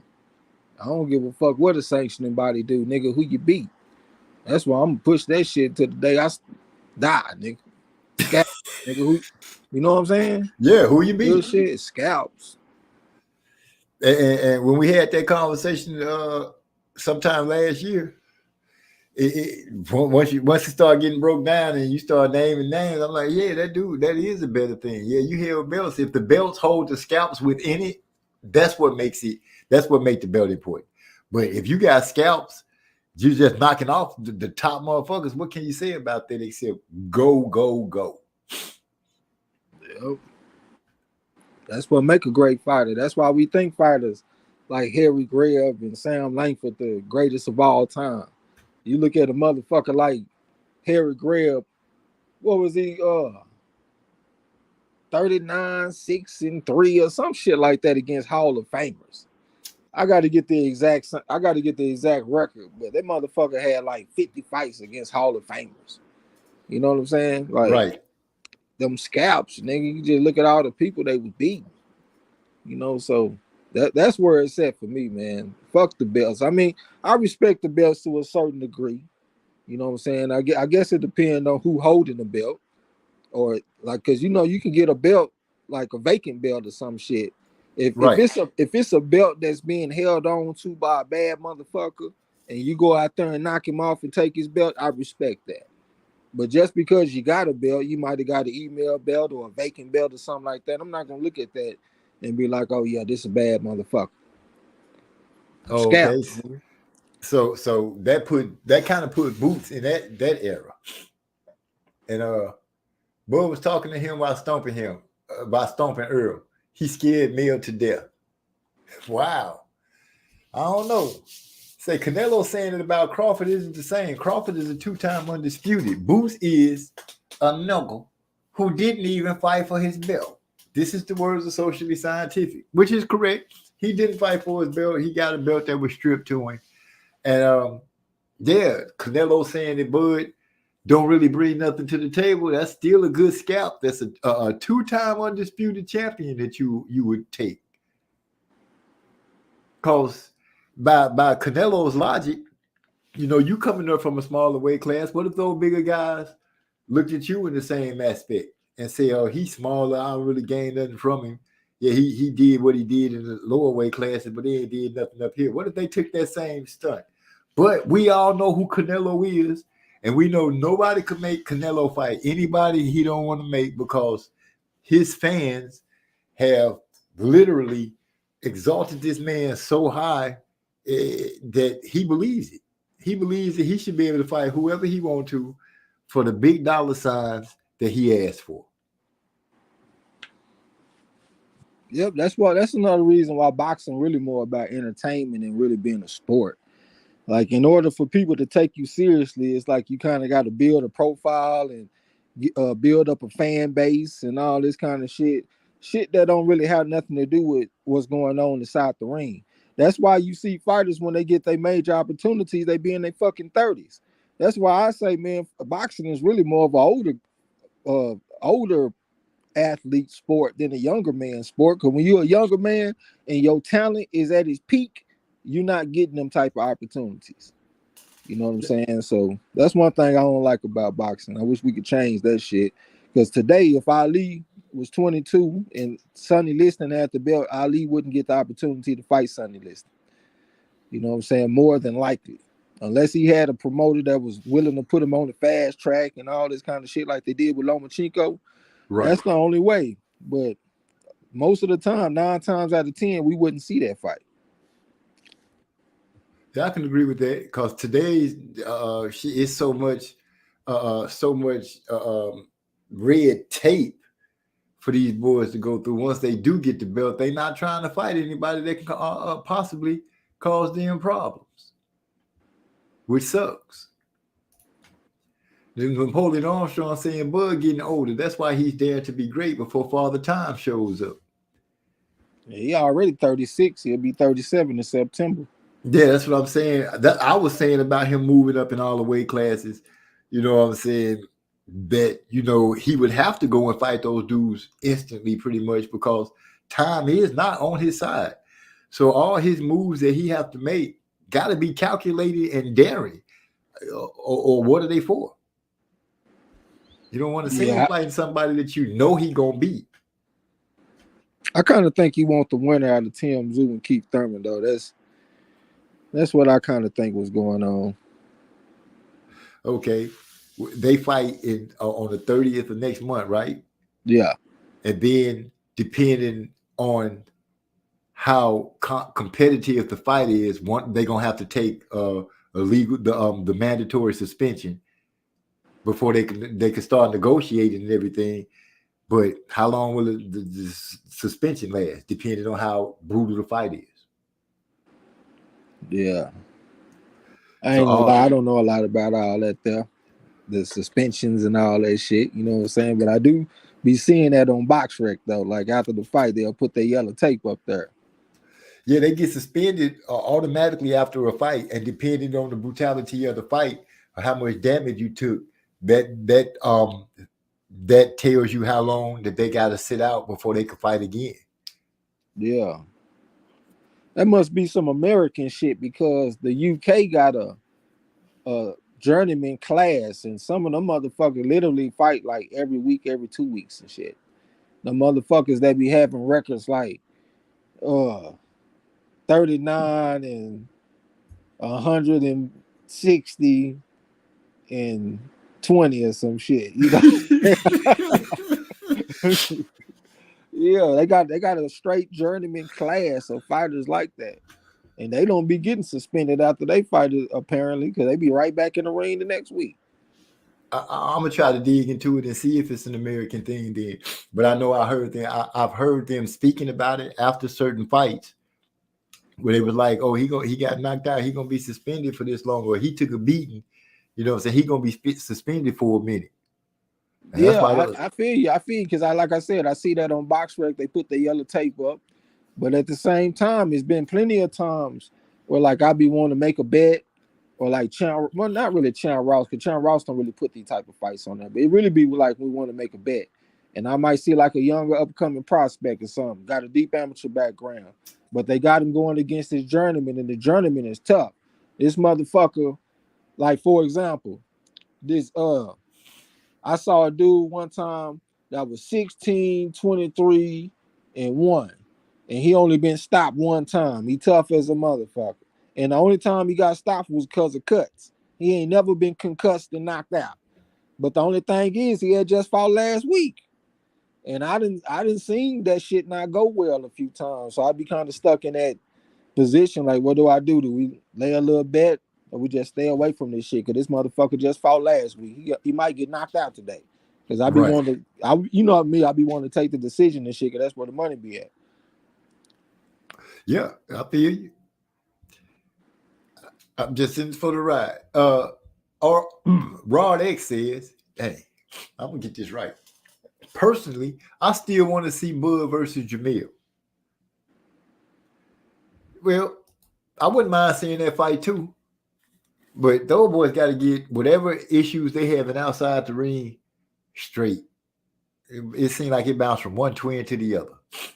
Joseph Brown said, for me, Once a fighter says that about another fighter, it's a lose-lose to fight this guy. I can't argue that he's the most avoided when he himself is admitting to avoiding a fight. That's going on at Canelo. Canelo saying that it's a lose-lose situation for him to fight Bud. This motherfucker Canelo talking about he don't fight no Mexicans, and they talking about fight Munguia, man. That shit there is crazy. But don't that fit right in his wheelhouse? What you mean? When we look at Canelo, when it comes to fighting, has he not always pretty much picked the guy that we was like, dude, nobody really was looking for this? Or when he went to fight somebody, it was going to be leaning some kind of way totally in his way. I think he miscalculated against Bivol. I hope Munguia whoop his motherfucking ass. So let's not act like he ain't no young lion. He ain't coming off no layoff either. They got a common opponent. Canelo went the distance against John Ryder. Munguia went out there and got the stoppage. Munguia did have an amateur background, 128-10 coming out of Mexico. I think he might have won the national championship there too. Canelo ain't got that type of background. He normally struggles with people that do have deep backgrounds. He'll normally like eke out a split decision type of win or a close win like he did with Danny Jacobs.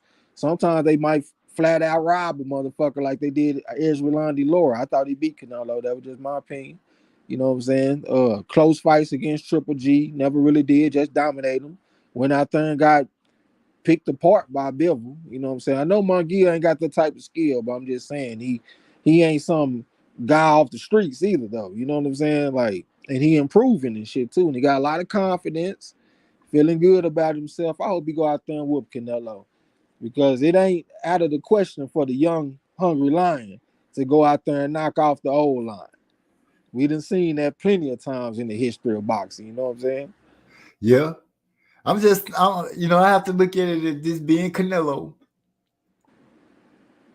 You say Jaime do got amateur background, but I can't even say Canelo been under the brighter lights, but because he Canelo, they make the lights bright. And will the politics play any role in it? I mean, overall, I think that in his prime, Canelo was the better fighter than Munguia, but this is an older Canelo. He's showing some signs of slowing down. You know what I'm saying? Going the distance with guys like John Ryder. He had an old ass Golovkin in there for the third time. Like, nigga, that's when you see a knockout a lot of the time. And shit, as a matter of fact, when you looked at the odds, they had the odds in favor of the knockout for that fight for Canelo. If I remember correctly, I might be wrong, but it seemed like I remember that. You know what I'm saying? So, yeah, that motherfucker showing signs of slowing down. So this version of Canelo right here and this version of Munguia, shit, I think he got action. He might not have the best action that you ever seen, but I think he got action, though. Put that pace on Canelo, too, because Canelo, he'll slow down later in the fight if you put that pace on his motherfucking ass. Yeah, I was just thinking it. Yeah, let's bring them gas tank issues back again. That's if he ain't scared. If he's scared of Canelo and he idolize him and all that kind of shit, he already fucked. Yeah, he gonna lose. You know what I'm saying? That's one thing that I'm concerned about. Like you said, he ain't never fought on this level. He ain't never had to train and do this many interviews. All these distractions, motherfuckers contacting you and all this kind of shit. All the shit that come with a big fight that motherfuckers ain't never experienced before. So that's something that he'll have to battle through also. So right. That's another advantage for Canelo, you know what I'm saying? But as far as the youth and the fire and all that kind of shit, I think he got action. Okay. He can't shell up. That's gonna be the biggest thing. You know, I know, you know, a lot of people don't draw from seeing them when they start doing the interviews and the press conferences and stuff like that. But I feel like if you pay attention, you might catch a little nuance of a fighter or see the stress of them from that kind of stuff building up on him. Does he have that type of fight in him that makes him want to say, I want to be great and this is my time? Or like you said, if he go out there and give Canelo that respect, like, oh, I'm in the ring with Canelo, like Caleb Plant did, then he gonna lose. Yes, I'm gonna tell you one thing about him though. He ain't never been shy to let his hands go. He actually used to be my favorite fighter to call. You know what I'm saying? Cause that motherfucker take a couple of steps back and he get to hopping and he build up some momentum. And he jump in there with 5, 6, 7 punch combinations on the motherfucker. He don't really fight like that no more. He fight more of a controlled professional type of style now. But he still let his hands go though. He ain't there to put him in his pockets. You know what I'm saying? He gonna come with some shit. That'll But play good to Canelo. him. Go ahead. I'm sorry. No, my bad. Go ahead, bro. I was gonna say that'll play right up his alley if he let his hands go, because if he let his hands go and he got some snap, Canelo had problems with that. Every fighter that let their hands go that could pop him a little bit, he had problems with that. Shall I say he lost? He lost to Floyd. Floyd strategically picked him apart. Bivol let his hands go at a more rapid pace than Floyd did, but Bivol moved and gave some angles, but he kept letting his hands go, which kept Canelo pretty much at bay. If McGear does that, if he has some pop with in his punches as he letting them go, it'll make for a different dance for Canelo. Yeah, and plus at the same time, Canelo got better skills than Munguia, but Munguia is not like your typical Mexican. Munguia is kind of like Canelo because Canelo is not like a typical Mexican. Most Mexicans are slow twitch fighters. Canelo got explosive fast twitch muscles, and the same thing with Munguia. And that'll be something that he ain't used to, because I'm trying to think on Canelo's resume, who has he fought that's similar to Munguia? And the only thing I keep on thinking about is Perro. That motherfucker, I can't think of his name. The one that went out there and got stopped by Ezralandi Lord with the straight left hand. It broke his eye socket and he turned away. Well, Alfredo Angulo, I think his name is. That's the only thing I can think of, but he a slow twitch fighter. That motherfucker Canelo was hitting him with everything but the kitchen sink too, boy. That motherfucker Angulo was tough to walk through all that shit. But Munguia got fast twitch muscles. He ain't like that. He throw his punches with a little bit of speed and a little bit of pop. And if you look at his body, he ain't got the regular Mexican type of frame. He got a couple muscles with his shit. He might even have a couple muscles in the 6-pack region. You know what I'm saying? He like a fast twitch type motherfucker. You know what I'm saying? Yeah. Say you walking around with an 8-pack. Yeah. Get some of this check, because I see it and grew a long way. I'm way behind. No, that's always a good thing. I always remember that shit. Okay. That's a good thing. But to have a good chat? Yeah, when that mother, because you got some shit to read. Yeah. It's a bad thing when you catch up. All right. Okay, that's teaching me something. Yeah, all day. Hyphy say, why did Malinga say he's not interested in fighting David Murillo Saturday? Why he didn't want to beat the also beatable, inexperienced WBA champion David Murillo? I can't speak on why he would say he's not interested in fighting Murillo. Because he ain't got the clout that Canelo got. And plus you don't get the payday. Risk and reward. He a high risk, low reward motherfucker right now. Plus he a southpaw. What that motherfucker Joe Frazier say to Marvelous Marvin Hagler? He said you got 3 things against you. You're black, you're southpaw, and you're good. And this motherfucker Morrell is not typical. You're an emergency fighter.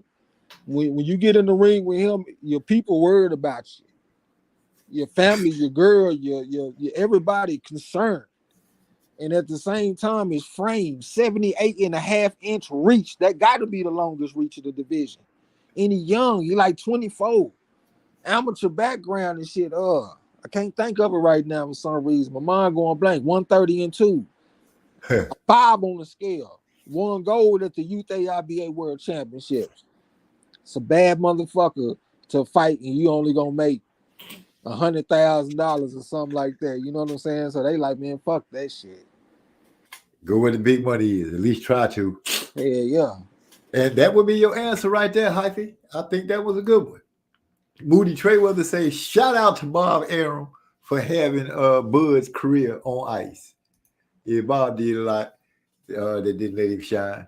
Oh, that's Lala and Joseph Brown. Oh, she asking. Okay. Salute to everybody in the chat.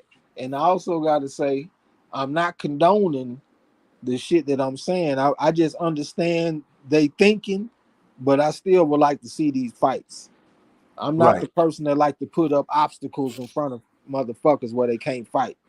You know what I'm saying? I think they all, anybody that wants some smoke, they got any kind of accolades to be there, I think they should be able to be there. I don't give a fuck about the age. That part. If they say they ready and they ready, who are you to say they're not? Exactly. And we've said that many a times. Napoleon Armstrong said Bud wouldn't try to muscle Canelo, sharpshooter, and quickness, and IQ like Floyd did. MZ, yeah. But he still gotta have defense. You know, you can only let Canelo punch on you so many times before that stuff starts to break through. I know Bud I feel like he got enough pop in his punches to reset Canelo, but you know, like I said, and Trey X both we both said, going up all those weight classes and you going into the fight straight to that dude, you not acclimated. And I did catch what you said. He could come in. You said an ounce over 160. I would say a pound over 160. Whatever it is, you know, to be over 160 to mark in at 168. Like I said, you know, you still want to have a little weight to be able to deal with that, man. You don't want to have to try to muscle through that because Canelo gonna try to come at you. And, you know, Canelo, like Trey said, Canelo got skills, man. He had been boxing for a long time. He was a champion as a teenager coming out of Mexico. And at the same time, when he fought Floyd, he fought him in the catch weight. That was at 152. So that was a weakened version of himself. That motherfucker ain't going to be coming in under them circumstances. He ain't got to acquiesce to another motherfucker demands. He going to be the one calling the shots. So ain't going to be no catch weight. He going to be his full strength at 168. Not at no 150, nothing. It's a whole different situation. Mayweather probably wouldn't even beat him in this situation. If Mayweather had to go up to 168 and fight Canelo at this time, a mature Canelo, I don't think I could take no motherfucking Mayweather, man. That's crazy. You know what I'm saying? I think I got to go with Canelo in that situation. I hate to, but it is what it is. You know what I'm saying? I mean, they got weight classes for a reason. That part. And another thing, too, when it comes to the weight classes, as long as you below the weight, you can really weigh whatever you want to weigh. You ain't even got to weigh an ounce or a pound above the lower weight, the weight class below. You ain't got to do that shit. You can weigh whatever the fuck you want to weigh, as long as you ain't over the weight. Right. Yeah. See, okay, she asked, I asked the question. I'm just going to the things that I know y'all putting out for us. I ain't gonna ask, be in y'all business and ask questions. He said, Moody Trayweather say, bro, I don't want to see a weight drained Bud. Well, him at 47, he not weight drained. Going up to 54, he most definitely is not weight drained. But you know what I'm saying, sticking him up higher than that, I think it is dangerous. I still want to favor Bud. Because I feel like his skills, he could beat Canelo. But with the time constraints and stuff like that, you know, he got to have a couple of fights at 168 to acclimate. I don't think he could just run in there like that. I don't, that part I don't see. But that's the thing. If he got some acclimation fights up on there, give me two good acclimation fights. You know what I'm saying? I'll be with it. Go out there and beat Christian and Billy or some shit. Even knock off Berlanga or some shit. Just get acclimated. Then I'll be more with it. But just straight dry turkey going up there, 168, like, don't be no crash dummy. I mean, we done seen people go up in weight classes and shit before. Like, look when that motherfucker went up and fought Triple G. The dude from the UK. Amir Khan. Not Amir Khan. No, Kell Brook. Kell Brook went up there and fought Triple G. I don't know why I said Amir Khan. That motherfucker Kell Brook was shining at first too. Nigga, he had me in the living room jumping up and down. Put them hands on this motherfucker down. He was hitting him with that 2-5 combination, popping with that right hand, raise him up with that left uppercut, then slide off on his motherfucker there. I was crying. And then all of a sudden, you could just see the tide start to kind of change. That motherfucker Golovkin was landing some hard punches, man. And they were starting to take their toll. Especially when you go to the body, man. If Canelo go to Crawford body, that's gonna be an experience he ain't never felt before. This big motherfucker going to the body. That's when you really feel it when you end up with a bigger man. It be them body punches. Them bitches make you take a few steps to the left and take a few steps to the right. Like knock a motherfucker off his whole path. You know what I'm saying? Yeah, that's different, man. Yeah, I can't imagine that. I ain't trying to get punched like that. He said, let me see where I can get to something good. Zab had an unofficial knockdown against Floyd with that right hand. Yeah, I remember that when his hand touched the ground.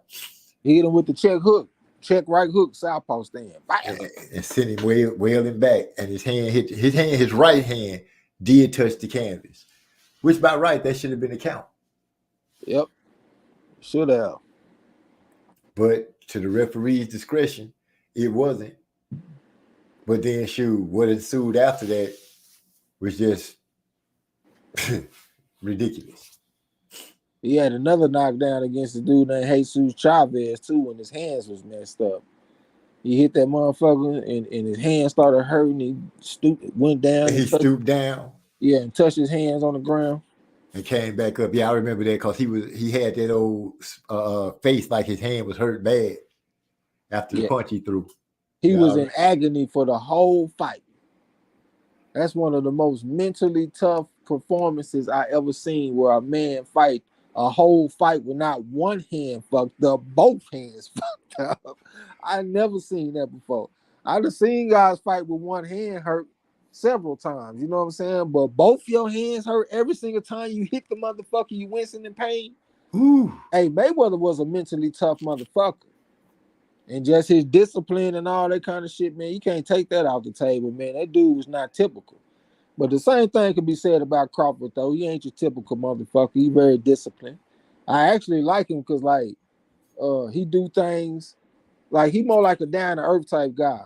Like, Mayweather, he gonna go get your light-skinned chick, you know what I'm saying, look like an Instagram model or something.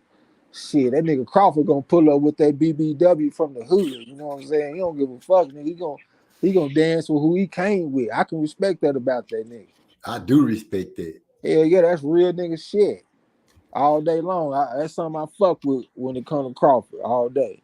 Now I'm gonna tell you, both of my big brothers, Big E and my brother LeJean, both of them say the same thing. My brother always called him a little project nigga can fight. He straight from the hood. And I respect him for that because I see exactly what they're talking about when they look at Crawford. He's the guy that you can go say, "What's up, man? What's going on?" and he'll conversate with you, I believe. Floyd, you ain't even finna get to Floyd. Yeah. Floyd ain't finna waste his time with you. He's always saying he's flamboyant. and if your money ain't his money, with his money, he ain't really trying to hit you. Yeah. And motherfucker good ambassador for the sport, because I done seen him pop up at several fights that I've been watching and I didn't expect him to be there. Fights that was outside the United States. So I'm like, yeah, this dude really love boxing. You know what I'm saying? Real shit. It's just a double-minded thing with him, because I think about his overall resume, the guys that he fought, like the Undisputed and all that kind of shit, prior to Earl Spence. It's kind of hard to get behind that for me. You know what I'm saying? But the man, I respect the man all day. And I can't say I don't respect the skills, because he went out there and straight demolished Earl Spence, but at the same time, it was a motherfucker coming off a 17-month layoff. I can't just completely dismiss that. Hell, maybe if he fight Mayweather coming off a 17-month layoff, I got Crawford. Fuck it. Hell, if he fight Canelo coming off a 17-month layoff, I got him there too. You know what I'm saying? Shit. That's part of that equation, man. Yeah, you gotta have all the variables. And seeing that it's a fantasy, you know, we get all the variables. We can come up with every variable that you can think of. You can go to sleep, dream, and wake up with some new variables of it for it. But you know what? Mayweather did fight people off layoffs and shit. You know, Mayweather was doing that one fight a year shit. And sometimes he'll take a long break and come back, retire and come back, like when he fought against Marquez, all that kind of shit. If he fought Crawford in one of them situations, Crawford probably go out there and beat him. Probably go out there and stop the motherfucker. The thing you bringing that up, I go back to a Mike Tyson video where I saw Mike Tyson giving Floyd props, because you know Mike is not a fan of Floyd, but he give the man his props where he give him in. The part where you say where he, you know, fighting that once a year, taking the layoff, he was still always in that gym, like Crawford be. He was Mike Tyson put it great. He was like, Floyd don't do drugs and everything like that, but that gym is his heroin. Yeah, that's true. I guess we can't say all layoffs are not created equal. You got layoffs where motherfuckers staying active and training like they got a fight coming. And you also got layoffs where motherfucker blow up and wait and lay on the couch. Right. So I guess we got like a grade 1 or grade 2 type of layoff. You know what I'm saying? So Mayweather, he never took a grade 2 layoff. He just took a grade 1. He ain't had no fight, but he was still in the gym. And I see Crawford, you know, imagine me comparing Crawford so much, but yeah, I see Crawford as that same kind of dude when he comes to the gym. He's always in the gym, even if he don't have a fight coming up. He in there working. You never see him gain weight. I'm gonna tell you, man. When he fought against Earl, when they first was talking shit to each other, and that motherfucker grabbed Earl's stomach, and Earl grabbed his stomach, he was like, yeah. That's when I started feeling nervous for Earl right then. And I said that several times online. Like, it's just the message that it's sending. Like, nigga, I'm working at all times. You never catch me slipping, nigga. You fat right now. I'm grabbing fat on you, nigga. You out here drunk. You out here drunk, partying, having fun, nigga. I'm out here drinking water. And I'm on point. You know what you felt, nigga. You felt solid steel when you grabbed my motherfucking try to take my temperature. You know what I'm saying? Right. Yeah, nigga. I felt nervous then. Bullshit. Dang. I got a cousin that do me like that to this day. An older cousin. He actually ain't blood. He my mom's first cousin's husband. You know what I'm saying? But he used to take me to the gym and shit when I was young. And I'm damn near 40. When he see me still do that shit, trying to take my temperature and see where I'm at. You know what I'm saying? So I understand that energy. Yeah. Okay, I wish you had let me know about that back then. I was like, oh, I missed that part. I did hear him talking noise, but I ain't let it resonate like that. I'm talking about that interaction they had when Earl had the red sweat. He had a hoodie on, didn't he? The red hoodie on. I was gonna say like a sweat jacket or some shit, but he had a red hoodie. And Crawford was up there talking shit with him. And he had people that was talking, and Earl was like, man, tell that nigga to shut up. And Crawford like, no, talk to me. I'm talking to you right now. Talk to me and all that shit. I'm talking about that interaction. Yeah. That's when I felt like he was in trouble. Dang. You didn't think about warning me, huh? I talked about it online freely, brother. I missed all of that. I must have been just too hard-headed me and Lala D was fighting a lot, talking the bravado about she a Crawford fan and me being an Earl fan. I wasn't trying to hit nothing extra. That's my own fault. That boy Rod X said, it's 14 pounds, not 21. Yeah, Rod X, it should be 21. You got 54, 60, and 68. Yeah, that nigga acting like Crawford at 54 already. He's at 47, and he will go to 68. Now, the part of Earth I come from, there's 21 pounds, brother. Unless you know that he at 54 and we don't know, bring us into the loop. Yeah, put me up on game then, nigga. Because right now, cause that's why I kept saying, shit, we got to wait for him to make up his mind of where he's going to fight. He did spar 154 pounder, and it looked like he got the best of him in Carlos Adames. He got the best of Carlos? Yeah, he did. Okay. From what I saw, they got a 30-minute sparring tape on YouTube. He went out there and stood in front of him too. Wow, that's a lot of footage. You could just tell it's just a difference in class and skill. Because his counter punching, that's the ultimate way to tell that somebody's above another person when you see them countering them all day long. It's like he know what you gonna do before you even do it. And he was just out there countering the man all day long, bro. Oh, that's bad. Yeah. They gotta just demean you a little bit to throw a punch and be constantly missing and then getting hit for your efforts. Adames might be at 160 now that I'm thinking about it. Huh. That motherfucker, I think they was talking about him fighting against Charlo. Yeah, I think he at 160. That motherfucker Crawford stood in front of him was doing his thing. Huh. I have to check that out. 30 minutes is a lot of footage. I posted that shit off in Discord. Recently? I done posted that shit twice. When I first seen it, I posted it, and then a few months later, I posted that shit again. I don't know what I was doing there. And I be posting gems up in that bitch sometime. You better come check it out. I do be looking at the stuff, but sometimes I do miss it because I just do. I don't have my phone. It's not on notification, so stuff be happening. I be just missing it. Yeah. He say, Social Scientific has spoken. He say, I know I'm way behind, but that's good. He say, if it was any other fighter, I'd go with Canelo too. But it's Bud. This ain't any other motherfucker though. My boy feeling himself tonight. Keep it on. Keep it going. La D. Bud would naturally want to bang, and he'll get hurt by Canelo. Right, MZ? No, I won't say he would naturally want to bang because Bud has shown me that he thinks in the ring. He ain't gonna stand there if it's not conducive to him. He's not gonna do that. If he feel like he gonna come out on top, then he'll go ahead and give it a shot.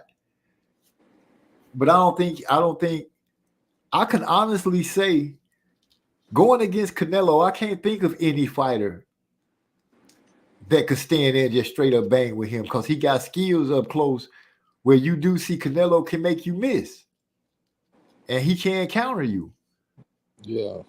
So to answer that, I don't see too many people just you're not gonna stand there and bang with that little short dude. I don't think that's what you want to do. He'll probably try to fight him like he did Victor Poster. Go out there and outbox him like a safe type of fight. You know what I'm saying? I would think that would be the best move. Yeah, I mean, that's what you would think, but can you really go out there and take Canelo, take his spot by just boxing a safe fight? Don't you got to go out there and take something from this motherfucker? That's going to have to be part of it too. You're going to have to put hands on him too now. You can't just go out there and just be cute. We done already seen that shit. It didn't work. That's what Ezra Lord did. It didn't work. You know what I'm saying? Right. We done seen a few fighters go out there and put up a good effort. I thought Austin Trout put up a good effort against Canelo. Till he got caught. You know what I'm saying? I don't know if that's the way to go. I think it's going to have to be a mix of both of them. I don't think he's going to have to go out there and just go toe-to-toe with Canelo. But I think it's going to have to be like Sugar Ray Leonard when he fought against Hagler, where you out there moving and grooving, but at the same time, you got these dramatic moments in the fight where you let your hands go and you finishing rounds real strong. See, that's one thing that Sugar Ray Leonard could do. He could close a round with a flurry, and that'll sway the judge his way. I think Crawford have to do something like that. He really ain't a flurry type of guy, but I think he's going to have to at least hurt the motherfucker a few times. You know what I'm saying? And really put it on the judge's mind like an exclamation point, like boom, stamp, I won this round. Ain't no swing rounds, because I guarantee you, every swing round going to Canelo. Every swing round. So he got to go out there and beat the man dominant. Look at the way Bivol beat Canelo when he won 7-5. I thought that motherfucker beat Canelo 10-2, 11-1. Hell, and I'm really being generous. I couldn't remember really just giving him hardly no Giving ranks. Canelo no rounds, really. But Hey, when it came, but when it came to the judges' scorecard, it was fucking 7-5 on all three judges' scorecards. I don't even know how that happened. And it's hard to knock out Canelo too. Canelo got a good chin. I done seen him take hard punches from Golovkin, for example. So it's gonna be hard to go in there and get him out of there. I do not expect Crawford to stop him. He might can beat him, maybe, but I can't give him the stoppage. You know what I'm saying? So he gonna have to go out there and decisively whoop his ass over the course of 12 rounds. He could steal a page out of Mayweather's book and step to him early, and then make it hard to hit, but make him pay for when he open up. I can see him being able to pull that off. Yeah, but that's the thing though. That's the type of fight that helps Canelo. He done got better since then. That motherfucker ain't been stagnant and just staying on the same level. That nigga been getting better over the years. And whenever he takes some losses, he reinvents himself and comes back totally different. Like, look at the way he was fighting against Mayweather. And then he adopted Mayweather's style and started fighting slick all of a sudden because he wasn't even fighting like that. He fought against this motherfucker, Golovkin, the first time. Look at the way he fought. Now compare that to the way he started fighting after that when he fought against what's the dude from the UK, the Southpaw, Olympic silver medalist. Canelo broke his eye socket. He hit him with that right uppercut, counter right uppercut. What's the white guy, right? Yeah. Oh man, and he was talking about how a boy quit because his eye got hurt. Billy Saunders. Yeah, Billy Joe Saunders. Looking at fights like that, the fight that he fought against the tall motherfucker that was at 168 that won the Super 6 tournament, Callum Smith, like that was a different type of style. That's the style that he started fighting after the first Golovkin fight. You know what I'm saying? Like he reinvents himself and shit. So the shit that Mayweather did on Canelo back then might not even work on him today. You know what I'm saying? So I think that fight makes it harder for Crawford. Because like I said, Canelo done learned since then. Okay. You said he evolving. So I ain't gonna say he's still evolved. I mean, he older now. How old is he? About 33, 34? Yeah, I think it's so hard to keep up because he's been in the game for so long, but he came in so young. But I think he is in his 30s now. Yeah, he definitely in his 30s. I think he about 33. Yeah, because Floyd about 43. I think they had like almost it was like a 10-year difference between them. Nigga, Floyd is 47 years old. Oh shit, it was longer than that? Yeah, he just had a birthday. His birthday was February the 24th. He got the exact same birthday as my pops. Floyd 47? Yeah. I would have gave him 45. I'm thinking they still. You said 43, nigga. We heard you. I'm wrong on that. I thought they had a 10-year difference, but when you said 47, I'm like, okay, at the most, I was thinking 45. Yep, and Andre Ward. I didn't know the difference was that big. Andre Ward's birthday was on the 23rd. You know what I'm saying? The motherfuckers getting up there. Okay. Right. I got with my pops for his birthday. How was it? Went fishing with him and shit. We ain't catch no fish. Went out there and threw a whole fucking chicken liver buffet for the fish out there. Just went out there and fed the fish. But y'all was catfishing? Yeah. Okay. Bait wouldn't stay on the hook and all that kind of shit. Nigga cast the hook, bait fly off the whole fucking hook and shit. Yeah, when we left, we just dumped the rest of the bait in the water, man. Y'all have a good time. You know what I'm saying? It sounds like y'all attempted to go fishing. Like they probably happy to see us. Come on, y'all. Free food. Yeah. Come on, y'all. They about to throw some more out here. You get caught by a hook by one of these two. You just retarded. Oh, I can't say retarded, huh? But it was cool though. We sat out there, smoked some of that dozer. That was my first time smoking a blunt in a long time. Got a swisher and took off that outside layer and rolled that real thin part up. Right. And was out there gone. The police come over there and shit. They ain't give a nigga no problem. You know what I'm saying? Police cracking jokes and all kind of shit. You know what I'm saying? So it was just meant to be a good day. The devil couldn't even make it a bad day. You know what I'm saying? That's a plus right there. Yeah. I know the game warden pulled up on me a couple of times when I was in college fishing, me and my boys, but we always went to the what's the name of the courthouse and got a fishing license. Yeah. So they couldn't bother us. Yeah. We shoot it. You gotta have a fishing license out at this place too. I ain't get mine. That's why I'm giving the motherfucker credit for not fucking with us, because I ain't have no fishing license. We were fishing at the VA. Okay. Yeah. But my pop said that same dude that I already been fucking with him before, so he probably already knew he had his fishing license. He probably just didn't even feel like getting out the car that day or something. You know what I'm saying? Right. Whatever the reason, he let it stay a good day. Yeah. All day. Shoot. Let me see. The fact that it happened to Aki proves, I don't know what that is. They sound like that's a conversation. Probably Ali. He might have been saying Ali. Oh, was done out of spite. Great. Okay, yeah, that's exactly what he's saying. The fact that it happened to Ali proves it was done out of spite, greatness, and being outspoken and confident. Yeah, but that's always been the rule with the belts for some reason. What was it? The New York State Commission belt, and I can't remember the name of the other belt that turned into the WBC, but it was those two belts, and they always had that rule that you had to fight the next dude up. It didn't matter if it was undisputed back then. Back then, they'd just take it, and you have to go fight and get it back. I think you're talking about the NBA, and it turned into the WBA. And you also had the New York SAC, like you said, New York State Athletic Commission belt. Okay, yeah. Those two. But that's why it happened to Ali back in the day.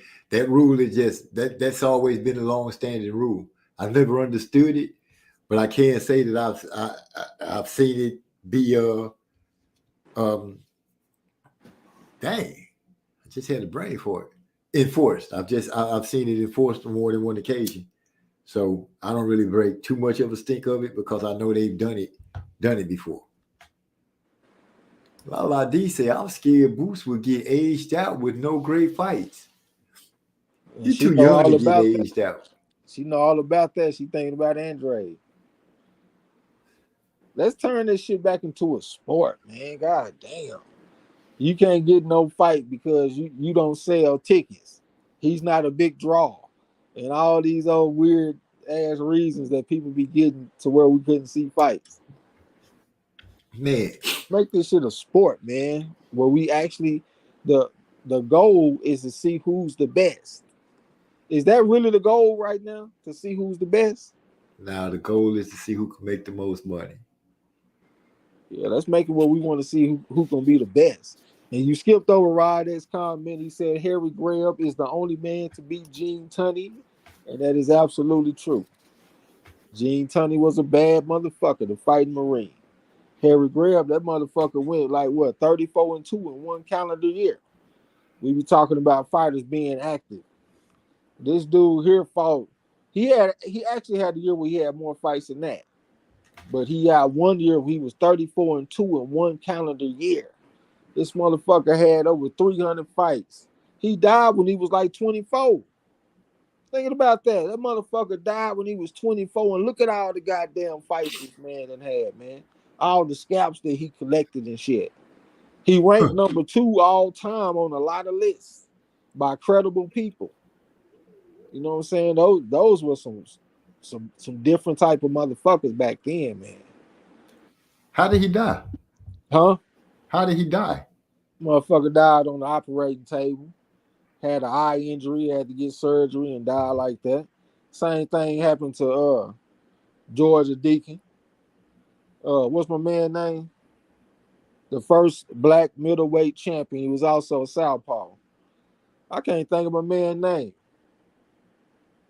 God damn, I think he fought against Kid McCoy, and he took a thumb to the eye, had to get surgery, and died the same way. Both of them died the same way.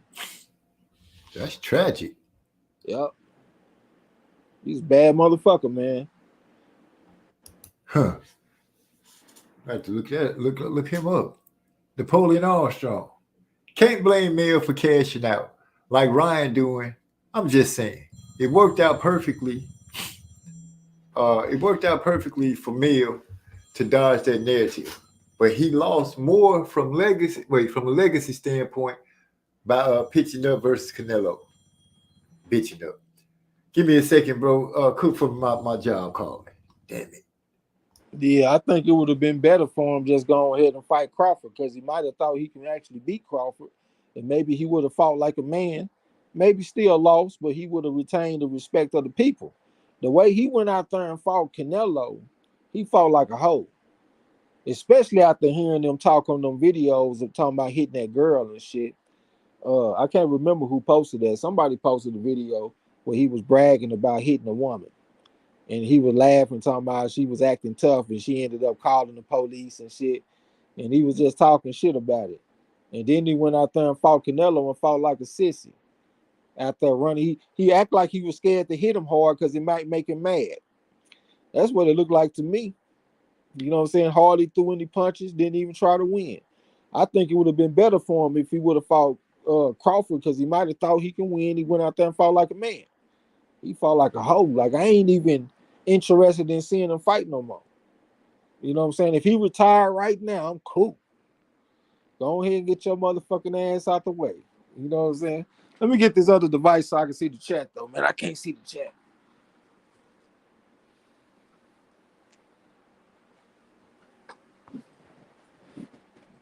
Yeah, that motherfucker, man. I ain't really never been no big Charlo fans, but I'm definitely not no Charlo fans now, for sure. They always been basic fighters to me. Salute to my boy D-Lo in the building was going down. Let me find where we at in the chat.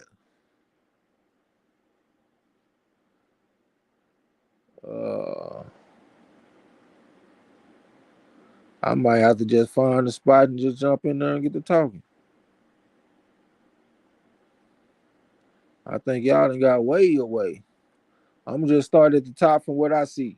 Eric R say Canelo moving like he 37. Napoleon say see Boots versus Zoo. Anything but let Bud be great.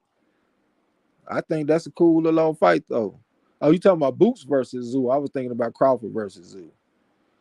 Shit, I can't sit up here act like I wouldn't watch no Boots versus Zoo though. Shit, I'll watch like a motherfucker. Gil Cole said Keith versus Jermell after Zoo. Yeah, I guess that makes sense. Both fighters coming off a loss. Because that motherfucker Keith definitely gonna be coming off a loss fighting Tim Zoo. You guys to be delusional if you think Keith gonna beat Tim Zoo coming off a 2-year layoff. One fight since 2020 or some shit. Napoleon said, I'm sorry, but we all know Boots still don't know how to cut off a ring yet. Yeah, he showed some weakness with that when it came to Karen Chikatsian, so I know where you're going with that. Napoleon said Canelo, like many others, afraid of that black athletic, flashy black prototype. Yeah, I can't disagree with you too much on that. That's why I was kind of surprised to see that Tank Davis might be fighting Frank Martin. But they probably feel like they saw some weakness in Frank Martin in his last fight when he fought Howard Tunian, another southpaw, decorated, Olympic bronze medalist. So they probably feel like they can, take advantage. Moody Trayweather said that last Triple G versus Canelo was a whack as fuck. It was. Yeah, I was not looking forward to that shit, and it delivered. Trash. Lala D said Canelo should get in the ring with his hair dyed jet black. I don't even know what that means. I must be slow. Rod X Champ said Canelo couldn't even stop a 154 fighter coming off an over a year layoff. Who was that? John Ryder? Napoleon said 2023 exposed Texas bad. I guess we could you could say that or Charlo and Spence and shit, but hell, I always said that Bam Rodriguez was the best Texas fighter. He ain't got exposed yet, so we still good, baby. And we down show running football. That's the type of state that Texas is. It's a football state. We'll whoop y'all ass in football. You already know that though. The only people that can fuck with us in football is Florida. Period. Rod as the champ said so. I think Canelo was slowing down also. That's what I was saying. I think that motherfucker's slowing down. La La Dio, the Angulo. Napoleon said, like I said, Bud can single-handedly sink PBC and run through all them lanes. Why don't nobody mention Derrick James no more? I don't know what you mean by that. Right as the chance said Texas still got Bam all day. Lala D said his kid Austin from Texas. I'm assuming with a name like that. I ain't no big believer in him though, but he done made a fan of me though from the shit that Hyphy posted. Because Hyphy said he posted some shit where Shakir Stevenson said, all right, you want a shot at me? Well, I'm gonna line you up with Abdullah Mason, 65-10 national championship type motherfucker. Looking real good out there. And Kid Austin said, we'll send the contracts then, nigga. Yeah, I want all the smoke. Yeah, and make sure that we get both the contracts too, because your word ain't good no more. Yeah, nigga, ain't nobody scared of y'all motherfucker. So yeah, that made me respect him. I'm back. Dude, my boss called. He's like, did we do payroll? Like, what? Yeah. Think I know you ain't calling me trying to tell me that I ain't finna get paid. Yeah. He started thinking, I'm like, dude, you supposed to did the payroll. So you asking me, he was like, oh yeah, I remember because you had overtime. And he started, and I was like, okay then, because now I'm looking at my phone. Like, where my money at? Yeah. We're gonna have a problem in the morning. Oh shoot, let me quickly trip you. We had, hey man, a dude got shot in the ass and ran to the stove. He didn't know where he got shot from. But that's not the funny part. The funny part is the old lady, Miss Tracy, called the police, right? So they was like, she telling him he been shot in the butt. And they tell her, get a towel and put pressure on it. She say, get a towel and give it to it.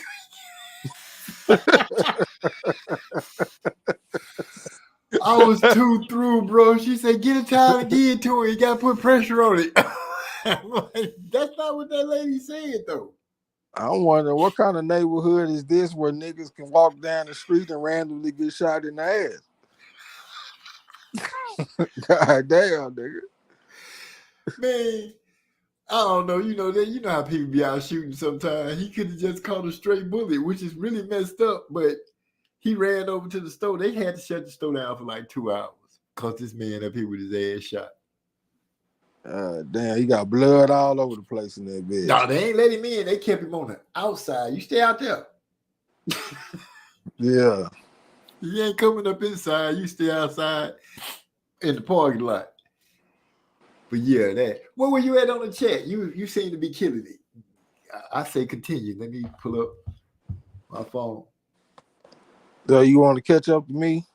Yeah, you can catch up. I don't know where we at because I'm looking like my money ain't here. He done put something on my mind. Napoleon said James got exposed. Bo Mac for president. Yeah, Bo Mac did his thing, man. We still gonna keep it in context, though. I mean, he fought a motherfucker coming off a 17-month fucking layoff, man. I just got to keep that shit in perspective because I'm big on layoffs, so it is what it is. Napoleon talking about Lions only. I guess he trying to ride on Texas, but we can't even ride on his state because they ain't got nobody worth a damn. What good fighter comes from Georgia? Y'all got fucking Evan Holyfield. Like, nigga, come on. Like, I understand. Like, y'all can't even get exposed because y'all ain't got nothing to expose. Y'all trash. What good fighters coming out of Georgia? I would like to know. What fighter do you know from Georgia, OG? I don't want to talk about the past. Let's not go back to the early 1900s and 1800s. I don't want to hear about none of that shit. You talking about today? Today, what good fighters come from Georgia? Nobody represents They Georgia ain't got right nothing. Now. Nothing. This ain't even a boxing state, and we got representatives in the fight game. Them niggas ain't got nothing in Georgia. Eric R. Salute, bro. I just got my phone charging for the ride home. Hyphy say Abdullah Mason would knock off Emilio Vargas in 3 rounds. I guess he's supposed to, though, because Emilio Vargas ain't got that background that he got, the amateurs. Napoleon said, "Tell the redhead to start running. Then this is possible and could happen. So it's not fantasy. The little man wants to smoke, but the face of boxing cappy." Well, I think he got a point too, though, because how much credit is he gonna get for beating Crawford? I would like to see the fight, but it's still gonna be a lot of people like, damn, bro, you fought somebody that came up 3 weight classes. You should have fought Benavidez. You know what I'm saying? That's what Right. niggas gonna say. You should have fought Benavidez. And then, I mean, it's up to Crawford. He can do what he want to do. I still would like to see if he could like get some acclamation fights, but that shit's so dangerous that he might lose the acclamation fights. Cause hell, he might just be able to beat, as far as the top guys go, he might just be able to beat Canelo if he can beat him. Like if you put him in there with David Benavidez and you taking Crawford over David Benavidez, I think you're crazy as fuck. I think you are a fucking lunatic if you're gonna take Crawford over Benavidez. Anybody. That's crazy. That's a whole different cup of tea. Napoleon said, "Ain't no time for acclamation. Let him be great." I ain't mad at him. I'm talking about for his sake. If he want to be a crash dummy, I don't mind the nigga being a crash dummy. Go ahead and crash out. I ain't doing no tripping. I'm just thinking like as like a coach type motherfucker, what I would want for my fighter. But as far as being a boxing fan, I do not require that man to have a tune-up. Just like I didn't require Earl Spence to have a tune-up either. I still picked him, but that don't mean that it ain't part of the equation, part of the story. You know what I'm saying? Layoffs hurt. Like a motherfucker. Napoleon said all these fighters y'all using as examples ain't Terrence Bud Crawford though. He said, if Bud can't and wants to stick around till 40 before Father Time appears, all questions will be answered. All right. I would like to see him answered. He done already answered a little bit though. Yeah, I ain't never gave Bud no hard time. I'm just saying if he moving up like that, looking at his age and time, even if you say in 4 years, he still those fights got to happen quick. And you saying let him be great with no acclamation to moving up, and you want to go to the highest weight class first. That's what you saying. You wanted to go straight up there with Canelo with. Yeah, the crash dummy role just don't work out most of the time. But sometimes it do. Like when Roy Jones went up to heavyweight and beat John Ruiz and shit. You know what I'm saying? That was kind of like a kamikaze crash dummy move, and he came out on top. Yeah, but Canelo, I think, is a more formidable opponent than what Roy was going to take on. Oh yeah, Roy. Now let's keep it 100. He didn't go up there and fight Lenny Lewis. He went up there and fought John Ruiz. So you know that's a different story. Yeah, we trying to shoot Terrence up there to fight the top of the class, and I'm saying the top of the class because that's what everybody say. And let's not kid ourselves. Even though Canelo has not fought the people we want him to fight, that we deem that he should fight, we know he ain't no punk. You like you mentioned, how many times you ever seen Canelo dazed? He got a good chin. I can't think of ever seeing him dazed. Yeah, he got an outstanding chin. One of the best chins in boxing. A chin that's allowed him to go up weight classes from 54 to 75. Let me take that back.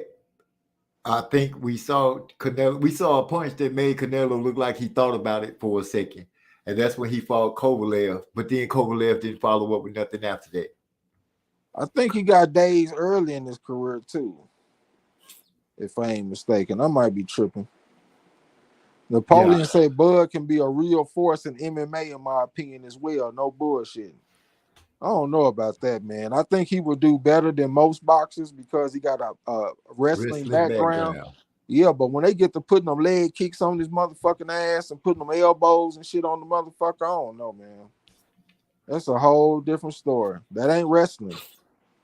That's something different. For real. They would probably 9 times out of 10, they would probably start him off with people who really prefer going to the ground game, kind of like what they doing with Clarissa. Yeah. having her with people who usually go stand up. So I think Bud can handle himself with a grappler, as long as I don't know how good he is on chokeholds and stuff like that. But as far as him being able to wrestle, I think his wrestling background will help him quite a bit. Like you said, he'd do better than most. But being a force, I don't know, because of all the other disciplines that go in MMA. Yeah, that's what I say too. Lala D said, "Oh shit, I'm gonna watch it." Talking to Napoleon Armstrong. Napoleon said he ain't going to 68, so how y'all confused? That would be dumb to give up your speed and stamina advantage. He ain't going to 68. If he fight Canelo, he going to 68. Hey, Canelo ain't about to come down for no Crawford. Canelo ain't coming down for nobody. Hell no, he going to 68. D'Lo said Postal is exactly what came to mind, but I don't think that fight ever happens. Then he said, hell, Bivol was on his way to being robbed, but that $30 punch bag drill, he ran off on Canelo late, sealed the deal. That's what I was saying. That's kind of like what Sugar Ray Leonard had against Hagler, where you have the moments where you just take over. You know what I'm saying? And that's what Bivol did. He had the moments where he just couldn't be denied. But yeah, I think they wanted to rob that boy. You know what I'm saying? But he wouldn't let him. Yeah, he stood up. And that's what Bud would have to do. Yeah. He have to decisively beat Canelo. He have to put it in everybody's eyes like there is no doubt this man whooping his ass. It have to be one of those type things. It can't be something close, because they'll take it from Bud. A close fight is not what he'll have to be able to put out. He'll have to be able to put some distance between what he does and Canelo. He'll have to really make it look like it. He'll have to dot Canelo up. If he can dot Canelo up, bruise his face up and stuff, maybe not knock him out or dage him, but if he can dot him up real good and not get dotted, that could help. Yeah. Yeah, I mean, it's not a ridiculous fight. I would definitely watch the fight. I would give Crawford a chance to go out there and be great. But I think it'll be tough. You know what I'm saying? But like you said, go out there and put them bees on his motherfucking ass. Lump him up a little bit and leave no doubt. And he can go out there and get the victory.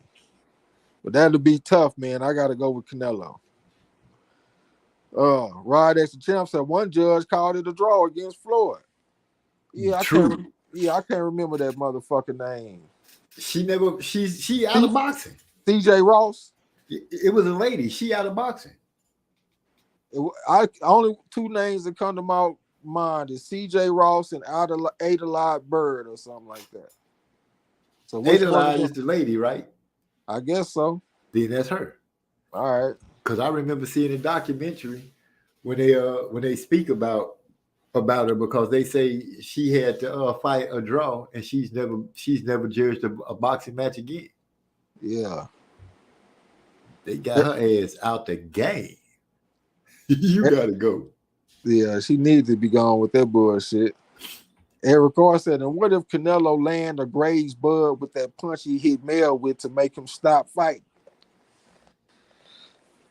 Yeah, problems, man.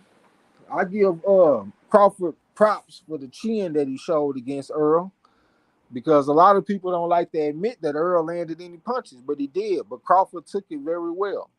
But you know, that is at 147. That's not at 168. I would just have to see how he react to them punches, man. That shit gonna feel different, especially if he allowed Canelo go to the body. So I would like to see it. I ain't against the fight. D'Lo said Crawford been in the ass whooping business for a minute, but I'm not expecting him to get a Canelo fight. Jermell Charlo helped kill that fight. You think Jermell helped kill the fight? Napoleon said Canelo couldn't handle the speed versus Floyd. It won't versus Bud. Canelo was slower, and Bud would definitely see the punches coming. I'm telling y'all. All right.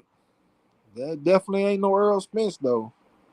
Hell, I didn't even think Earl could whoop no Canelo. Because it was a time where Earl was talking about he wanted to fight Canelo, and I was thinking Canelo would whoop his ass too. So, and Canelo was entertaining it for a second.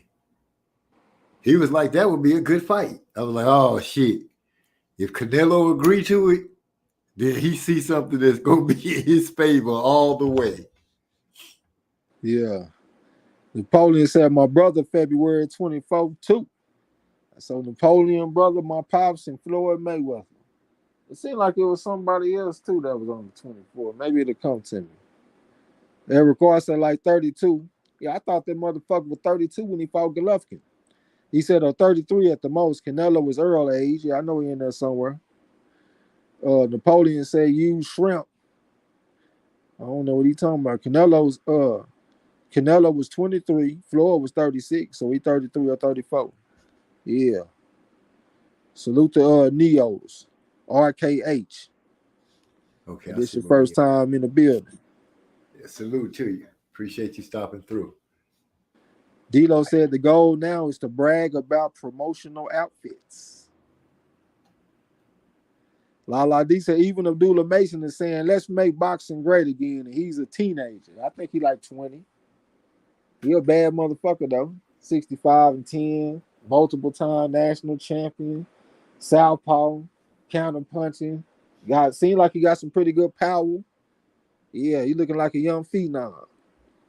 Moody Trayweather said Harry Greb had like 52 fights in 1 year. Yeah, that's what I was saying.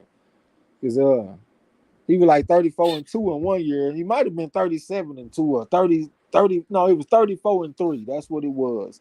And he also had another year when he had like 50 fights, so like 52 fights, like he said. That's crazy, nigga, talking about activity. A motherfucker got 52 fights in 1 year. That's a heck of a lot of fights. Yeah, appreciate that shit, man. I was talking about Tiger Flowers, the Georgia Deacon. You know what I'm saying? Oh, D-Lo in the house? I didn't even know that. Salute, D-Lo. I had seen that you called me too, bro. I ain't my bad for missing your call and shit. Rod S. the champ said, who's the fighter that died getting a tooth pulled? Fighter that died getting a tooth pulled. That's a new one to me. That shit sound familiar as fuck.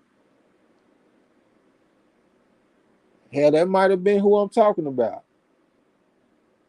I'm saying the eye injury. Maybe it was hold on. I don't know, man. I'm gonna have to get off into the books a little bit. I'm kind of rusty. D-Lo said, Trex, I tried calling you to pick at you about that blind date you told everybody about on the last show that the church folks tricked you into. Hey, motherfucker, you ain't got to call it no blind date. You ain't got to do all that. You know what I'm saying? But yeah, man, that shit was crazy. Napoleon said Martin gonna stand flat-footed and banned, tailor-made for Tank. I mean, I just want to see the black athleticism, southpaw on southpaw. I done seen it against the Mexicans and stuff. I want to see it against a black fighter. So we'll see. We'll see how the shit go. I know one thing, Frank Martin got some dog in it. If he get down in the fight, he got the ability to bite down on his mouthpiece and come take some. So that make it kind of interesting to me because that's how he lost his last fight. His last fight, he was outclassed when it comes to skill, but he was able to have more dog and go take the fight. And I don't think Tank done fought nobody like that yet, but I understand that Tank is a massive favorite against Frank Martin. How you see that fight going, bro? With Frank Martin, Tank Davis? Yeah. I see Frank trying to, if Tank change up anything on him, I want to see if Frank won't be confused. You know, if he'll pick up on it quick. Not like he was against, who was that guy before Ali? But I can see him putting up a good fight. He can't let himself get caught. I don't know what his chin is going to be, what his whiskers are like. So that's an open question mark for me as far as Frank goes. Speed-wise, I think he's pretty good. He'd be pretty decent fighting Tank. I think he'll bring the fight to Tank a little more than Tank would expect. Tank won't be able to sit back and let a lot of punches just be landed on him because that'll lose him the fight. So I have to look at a little more of Martin and Tank before I draw a conclusion. Well, I'm gonna take Tank by knockout. I say Tank by knockout round 9. That's my prediction. Shit, you 739, somewhere off from there. D-Lo said, if I'm ever in the area, I will not be stopping for gas at MZ spot. man, stop it. You might get shot in the ass while you pumping your gas. It ain't even like that. It ain't even like that. You know, every once in a while, everywhere, something happens. That just happens. You know, some stuff happens at our store, around our store a little more than other areas, but you know, it is what it is. It's a pretty good spot. We got 2 schools right behind our store, so it ain't like it's just crazy. D-Lo, you can stop and get some gas, man. We got hot dogs and hot wings. We got burgers. You know what I'm saying? You come in and get some snacks and stuff before you hit the road. Come on through. Light is always on for you. Yeah. Lala D say Najee Lopez or something. That motherfucker got a fight coming up. I think it's tomorrow. One of these motherfucking days. He got like 150 amateur fights, 1 gold at the Youth Olympics. He was doing pretty well in the Olympic trials. I don't remember what happened to him why he didn't go to the Olympics. Light heavyweight, pretty talented guy. I think he like 9-0 with 8 knockouts as a pro. You know what I'm saying? Pretty good young fighter. Napoleon said he struck a chord. No, sir. He ain't struck no chord with me, especially me. Yeah, we ain't been doing shit on the corner, and I just been able to just chill and enjoy boxing. Yeah, I am not on edge at all. Nigga, I got straight serenity. You shoot. I feel you on that. Not knowing what we knowing. I struck a chord. The credit is to all them undisputeds. She said Najee Lopez fights tomorrow. D-Lo, I'm kind of speeding up because it's getting close to 12. I was told that I have to be in bed by 12. I got a boss at the house now. Man, let me tell you something. You know how you have talc. You ever use talc powder? Talcum powder. Yeah, you ever use that? Yeah. Okay, so my wife, she likes to sprinkle a little on the bed, just but I like to put it up under my shirt and stuff, and I feel like it's gonna be a warm day. It help me keep cool. Got a nice little smell. It help fight the bud when you ride in the car and you get to work. So I tell her, let me get a little bit because she's spraying it on the bed. This punk turns around and spray me from shoulder to feet and laugh about it. So I'm trying to figure out a way. Payback is a coming. I'm just trying to figure out what's going to be the best move. Yeah. Well, I see Napoleon talking about we should have used shrimp instead of them chicken livers. All right, because he said it would have stayed on the hook better. That makes sense. Oh, you use chicken livers? Yeah. Huh. Yeah, like shredded up pieces of chicken liver, stacking that shit up on the hook. Oh, yeah, they were eating all around that. Yeah, you slang that bitch out there, it be thick, and then you reel it back in, it be real small, because they been nibbling the shit out of it. And sometimes you'll stack it on there real thick and then slang that bitch and all of it fly off the hook. You see it flying and falling into the water. Yeah, shit, gloop, right up in that water, nigga. Yeah, we was really all the way out of pocket. We sitting up there putting them chicken livers on the hook by hand and passing weed back and forth and shit, passing the blood with bloody chicken finger hand, chicken liver fingers and shit. Oh, yeah. Yeah. We wasn't even paying attention to my dad. Was like, hold on, man. We sit up here passing weed. Nigga. Come on, man. We got to tighten up around here, man. About to get sick in this shit. About to have a new coronavirus outbreak. Because we over here with this bullshit. Yeah. Man, y'all was just having a good old time. Shit. About to take a trip to Dallas, though. About to go meet my pops. I guess you could say kind of like a mentor. Because like a lot of the shit that he taught me is where he got this shit from. Old school. They call him Big Head. Old school Billy Ray Tisdale. So it's about to be 3 generations of gambling hustlers in one house. That's gonna be player.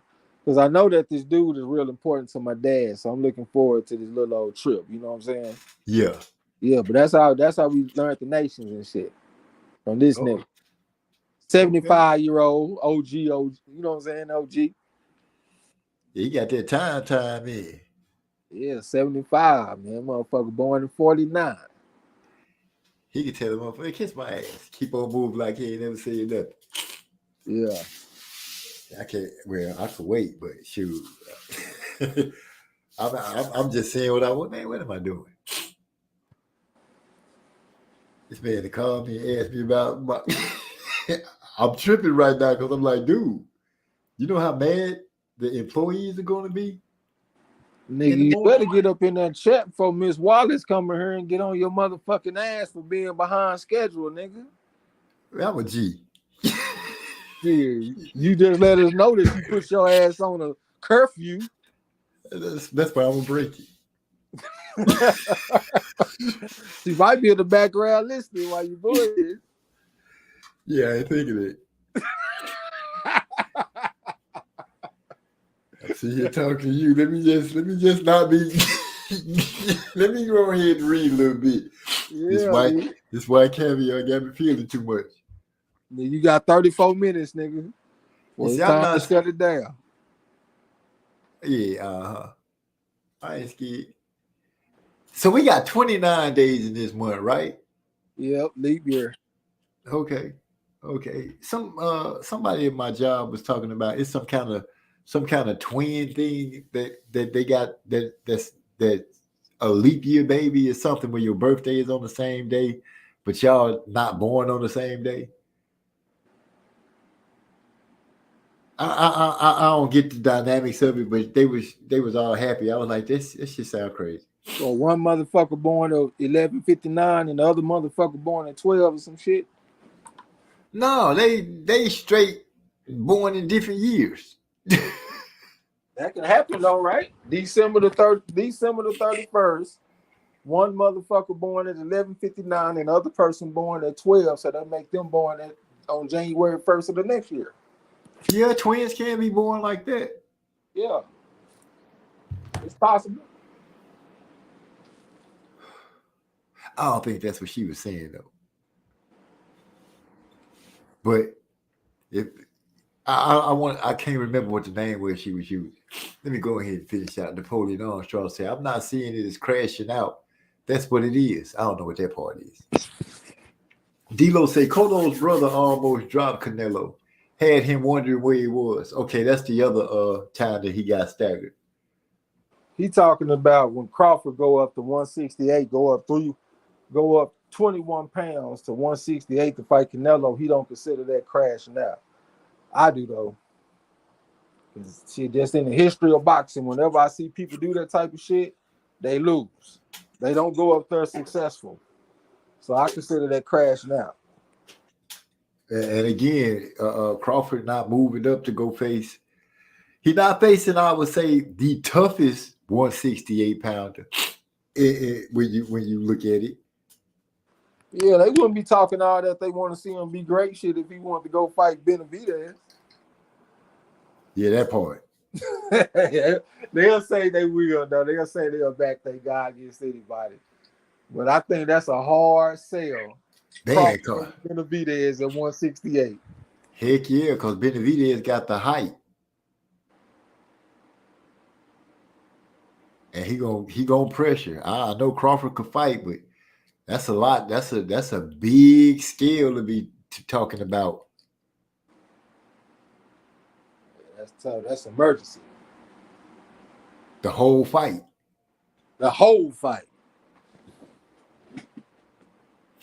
And we talking about a youngster that say he like to fight. He want to beat you up. That's Benavidez, that is. Now I know Bud got dog in him, and his dog will come out. He'll have to show us who got the biggest fight in him, but that is a big scale. You talking about him against Benavidez. So yeah, I keep the plate at Canelo when it comes to that. Yeah. You don't want to get too frisky and start getting too zesty because Benavidez is one of those ones that you say his name, he'll hurry up and say, "Well, what's up then?" Because he sure did Charlo like that, didn't he? Anybody can get humbled in boxing. It was Canelo. They were talking about he can go up and beat Usyk at heavyweight and shit. Some people were saying he was gonna go up and beat Ilonga Makabu at cruiserweight. They were saying he could beat Bivol. You see how that went? Oh yeah, That was just Yeah. going up one. That just went up one weight class. He went from 168 to 175. Boxing can definitely humble anybody. You get to disrespecting the weight classes and going up thinking this shit's sweet, it'll show you. he got spoiled by Kovalev going up to 175 and getting that win on him. Yeah. Mistook Bivol as a Kovalev stake and got that shit turned around on him. Yeah. Got those hands put on his ass all up against the rope. Now he did make some punches miss, but Bivol shot enough of them to, like you said, steal around, make the judges say, okay. But they was trying to take it from him. He couldn't really touch Bivol. That part. Is Crawford capable of making him do that? Armstrong is the only one that can answer that question. Eric R said, no, them leg kicks, talking about Bud going to the MMA. I know that's what that is. Yeah, them leg kicks and motherfucker, man. Ooh. Man. That and the toe stomp. I watched one of those guys, he was stomping the dude's toes. That nigga John Jones be doing that shit. That stuff hurt, man. Get your toes stomped on. They pretty sensitive. You don't think about it like that, but they pretty sensitive. Yeah. He said we said that at the same time. I said that because wrestling taught him how to sprawl and fight from the ground. The stand-up speaks for itself. Okay, I feel you on that. Bud ain't going to 168, 160 and a half. I know Canelo not coming down. So he's figuring that Bud come in a light 168 pounder and fight more of a 160 pounder or really than anything else. But Napoleon gonna look at it like he looking at it. All we can do is hope that fight happened. But Canelo pretty much already shut it down. I really don't see what would make him take that fight unless they give him some stupid amount of money. Yeah, we're not gonna change Napoleon mind, man. I don't give a. That nigga think Crawford can do anything. It's for business. Yeah, we could be talking about soccer. That nigga say he'll give him hell in soccer. He'll give him hell in basketball, baseball. He'll go out there and be a force in bobsledding. Whatever the fuck it is. That nigga riding with Crawford, nigga. So, yeah, we ain't gonna change his mind. They're forcing bobsled. That nigga the Kane probably think he the best singer. And best rapper, all kind of shit, man. So they just gonna ride with that nigga, you know what I'm saying? Yeah. D'Lo said these MFs are so fake, it's a shame. Berlinga win made him the WBA mandatory to Morrell. But they are framing it as if he gets Canelo's mandatory over Morrell. Yeah. Hopkins fought Tarver, who had to lose weight from being a heavyweight from the Rocky movie, if that's who you were referring to.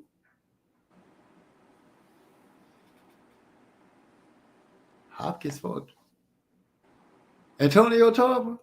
Mm-hmm. When were we touching on that? I guess one of us gave an example and we couldn't think of the names or something. I'm on this gas, man. I ain't bullshitting. Like I'm here, but I ain't here at the same time. That's I'm probably on it why too. I'm talking slow. So I apologize if I ain't keeping up with everything. Ain't no need to apologize for being relaxed. It's CJ Ross. That's what D'Lo said. Okay, that's the name I said, CJ Ross. The lady who got kicked out of boxing for the bad scorecard for Floyd. Okay, my bad. Yeah, you got me mixed up, nigga. I said CJ Ross, and you came and threw me off my square. You did say CJ Ross. Yeah, I did say, what's the other name? And you said it. I was like, it sounds more like that. Adelaide Bird. Yeah, that's what it is. I said, Adelaide is a girl. I think so. Okay, we're gonna go with that. Then. Yeah. My bad, people. A lot of game, 90% middle. Shrimp for catfish stays on the hook and smells strong. Yeah, we're gonna try that out next time then. Go crabbing. You ever did that? No, I don't really like shellfish. Okay. Yeah, that shit, man, it give me a headache, man. That shit debilitating to me. But I will say crab is not as bad as shrimp, but I don't like fucking with that shit. And pork. Don't give me no swine. Lala D say, I know Napoleon, and Ryan knows he can't beat Devin physically or mentally. And then D-Lo came in and said, I don't know, man. Them motherfuckers done fought 6 times. He done gave Devin Haney a standing 8 count before. Like, you really think a motherfucker that you done gave a standing 8 count and you done been in the ring all this time, y'all grew up as rivals? That's what Devin Haney described. He said we was rivals growing up. So why wouldn't you think you got action? And that's your rival that you grew up fighting. Go ahead. I was gonna say, did you say that Ryan gave Devin a standing 8 count? They both gave each other standing 8 counts in 2 fights. He was the first person to give Devin a standing 8 count. And then they last fight when they was 16, that's when Devin Haney gave him a standing 8 count. You know what I'm saying? And plus, he ain't coming off no year layoff this time like he did against Tank. He also not coming in with no rehydration clause. So these are different circumstances. I know a lot of people give him hell for his last fight, but his last opponent wasn't no slouch. That motherfucker was a national champion in Mexico. He was the only person to stop Alex Martin, the Chi-Town Heat, 6-time national champion. And that's who Ryan stopped in his last fight. So he coming in with some confidence, feeling good about himself.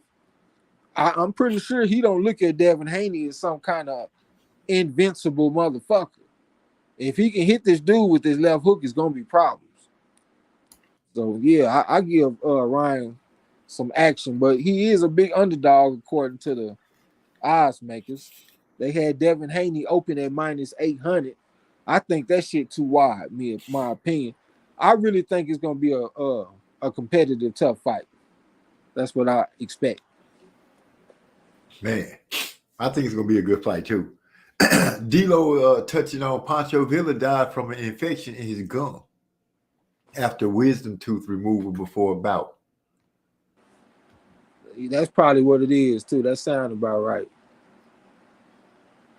Pancho Villa. Man.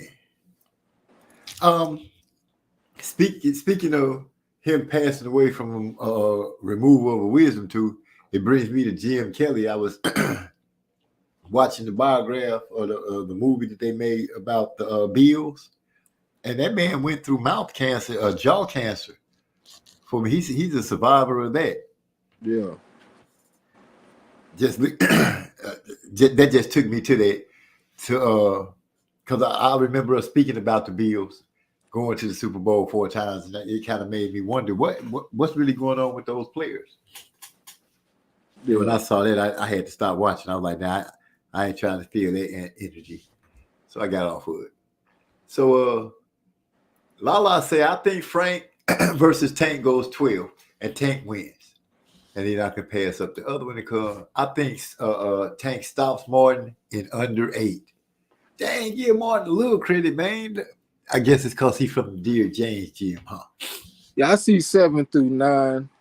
Lala D, I don't think she's too far off because it's hard to stop people with deep amateur accomplishments, especially if they're not coming off a layoff. But the one factor that increases the knockouts is that it's southpaw against southpaw. It is very hard to get a decision out of southpaw versus southpaw, and they both can punch. You don't really see that shit. So I definitely expect a knockout, one way or the other. Huh. Oh, shoot. Eric Garcia, I see Frank Martin versus Tank being as competitive as the Hector Garcia fight.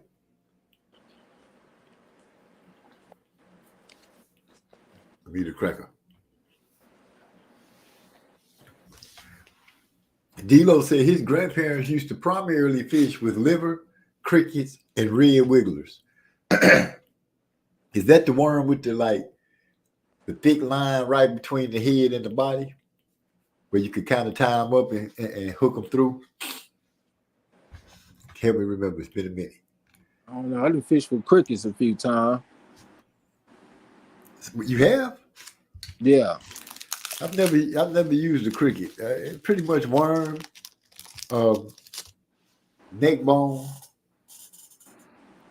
chicken per se, and then we had different lures. Yeah. Those lures are the truth. Worms, chicken livers, and crickets. Okay. Yeah. Once I got to the lures, so I didn't too much mess with that other stuff. I left that alone. I stuck with the lures. I didn't have to worry about that other stuff. Nastiness all on my fingers. Yeah. Yeah, I ain't like the crickets because that motherfucker was alive and you got to catch him and put him on there. You were feeling bad? No, I ain't feel bad. It just, going through all that. But it wasn't too bad though. It's just easier to use other bait that ain't alive.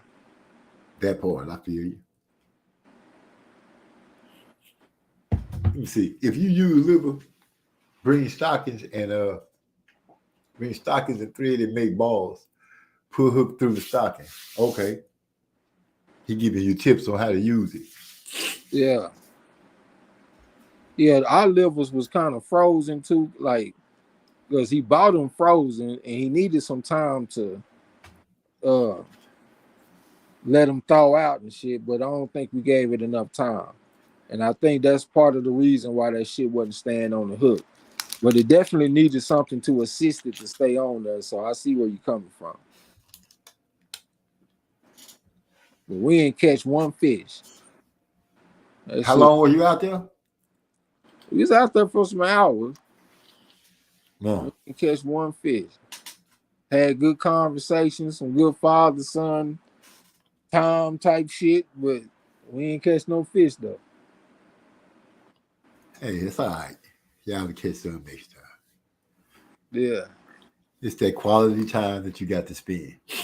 Yeah, my pop's 57, man. Okay. Getting up there, yeah. Old man getting up there. That's player. Yeah, all day. So I watched my son. Well, my wife watched my son. She just kept coming to get me so I can come in there and see the accomplishment. He put his computer together today. He built him a computer to game on. Yeah. I'm trying to get my chill on, be me. Check out this white caviar. I'm meticulously going through this whole time that it's been here, trying to learn it, get comfortable with it, intimate. You know what I'm saying? Yeah. My wife she's so animated. Another bug got to her today. Yeah. I'm gonna go in here. I got to think of a good way to get it back because the powder thing was pretty good. If anybody could think of a good prank, y'all shoot it to me. Good prank. Yeah. Because, she started it. Yeah. So she started, I got to go ahead and take it to the next level. Until somebody say uncle. Yeah. He said, Mom's 75th was January 31st. Wow. That's a great number. 75. Yeah. That's how my grandmother is. That's great. That's awesome to me. Yeah. He said, I'm gonna let her know. She said, hey, Miss Wallace. He said, so MZ and your dad's mentor were born the same year. Quite the coincidence. First of all, how old you say your mentor was? Because D-Lo shooting slugs. You know what? I've been trying to let you ride since you've been on here. I've been just holding it back, but I said my dad mentor. He's 75. right. So, so you get what I'm saying? Yeah. That's all right though, D-Lo. I'm gonna let it ride this time because I saw some Eric R said they were pretty funny too. But I'm like, okay, take the shots. It's all good. We see Canelo ran from Andre for undisputed at 160 all the way up to 175 for Kovalev in the handicap fight, where Kovalev agreed to only use the jab, other than his what? Allowance of one right hand per month. Yeah. Dang. So all he could use is the jab, but that's what he stunned Canelo with. I thought after he used the jab, he stopped throwing it like that.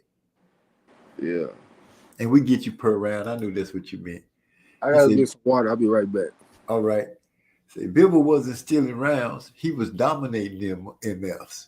Yeah, he was doing this thing, putting hands on Canelo. Even though Canelo, like I said, he did slip some punches and stuff, but it was Bivol threw enough to where they meant something, where the judges could see what they were supposed to see, but they was really tripping.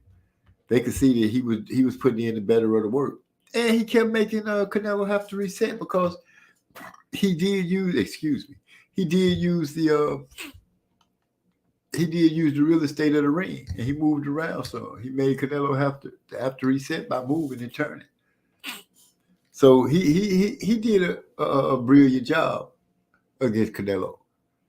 The same blueprint, really. If any fighter just go ahead, worth his salt, and be able to withstand the lights, can do to him. That's just my opinion. Said Napoleon Armstrong. Adelaide Bird had the bad scorecard in favor of Canelo over Golovkin. No, I'm talking about who had. Oh, that's what you're saying, Adelaide Bird. That's why I'm messing it up.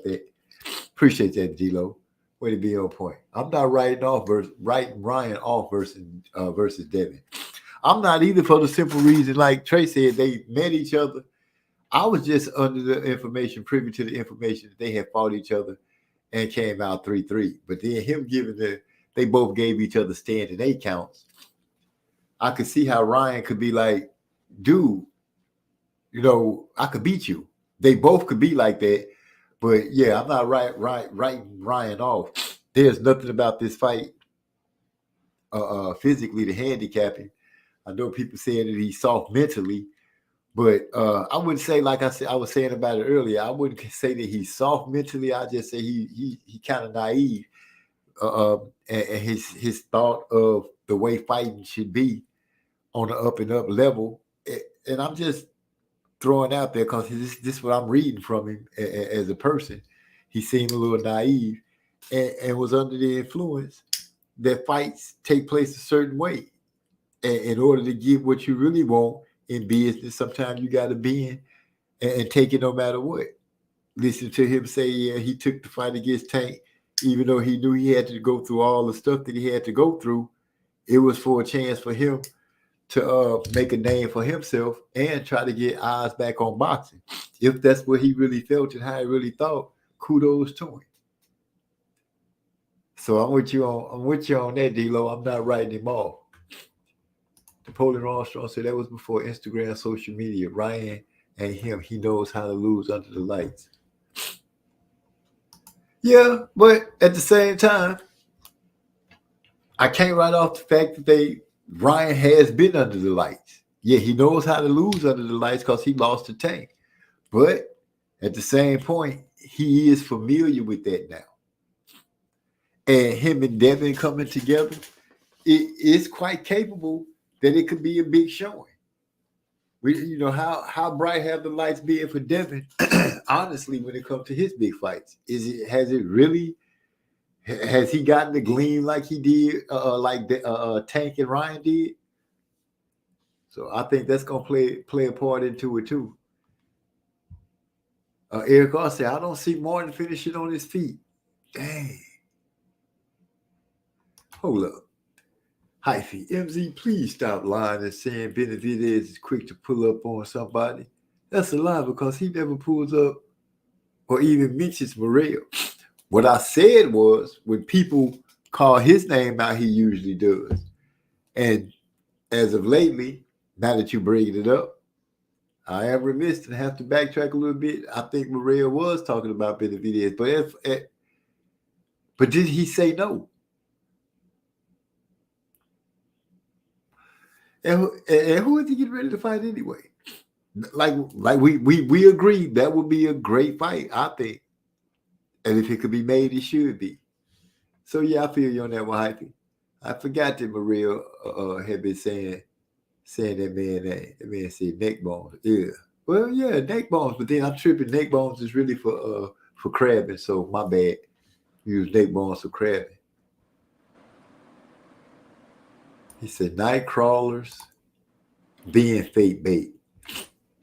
I just like the lures, man, because you could change it up and they work. I could say from when I use them, they actually work. So yeah, I ain't tripping.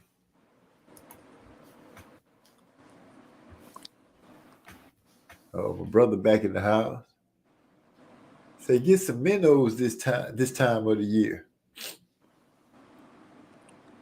Back flying to catch crappie. They came in close to spawn and hit anything in the vicinity to protect the eggs. Fill your freezer. Yeah, it's been a minute since I had some crappie. Crappie and bass. I like both of those fish. Crappie tastes like dirt to me. Really? Yeah. Season No, up. never mind. I'm sure I'm thinking about perch. Okay. I was about to say, get some good fish fry, put some crappie in there and chop it up in nuggets like, oh man, that's some good fish.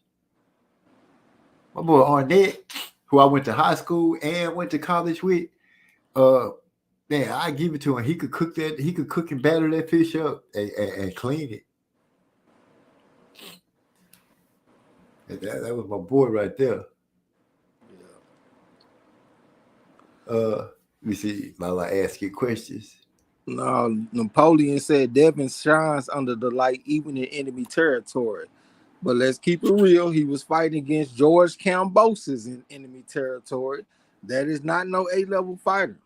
And also it's hard to be on Ryan real hard about losing to Tank when Tank might beat Devin too. They already got stories where he pretty much damn near knocked him out in sparring. You know what I'm saying? So he can touch him. And also just being in the ring before, I know how tough it is to be in front of short southpaws. That's one of the toughest things that you can be in front of. I done seen several good fighters have trouble with them type of styles. Tyson Fury, when he fought against Otto Wallen, he was a shorter southpaw. He's not short, but he's shorter than Tyson Fury. I saw the same thing with Josh Taylor when he fought against that motherfucker that damn near beat him. What the fuck is his name? I can't even think of his name. They got a rematch coming up though. Oh yeah. Catterall. Yeah, them short southpaws can be tough, man. So Ryan going against an orthodox fighter this time. That's a lot more familiar territory than have to go out there and fight a short, powerful southpaw that you got to reach to hit. And if you make a mistake, this motherfucker hit you with some hard shit. And the body shot that he took was a body shot that he didn't see coming. Do you think Devin Haney would have took that shit and kept fighting? A fucking looping left hand from Tank Davis to the liver that he didn't see coming. Would Devin Haney continue to fight? I have my questions about that. So I'm not going to be hard on Ryan for losing to a fighter that might beat Devin too. That's just part of analyzing fights. You know what I'm saying? Right. And the consensus that I always hear when they speak about their Devin and Tank thing, one thing that always stick out to me is Devin was in shape and Tank wasn't. I hear them always come up in those tapes when they out of their mouths when they're talking about that. They always say Tank wasn't in shape. But Tank was older. I think he was like 21 and Devin was like 17 or something like that. Yeah. But I know that short southpaw style ain't easy. Yeah, Devin Haney was taking left hands from Lomachenko. Imagine Tank hitting him with them left hands. I think they would have to come up with a whole different game plan. They wouldn't just be saying we knew he was gonna throw the left. We could take that weak ass left. No, that wouldn't be the same song. You know what? I ain't even finna push my luck. It's 11:56. I'm finna get off of here. She done passed by and gave his ass that eye one time.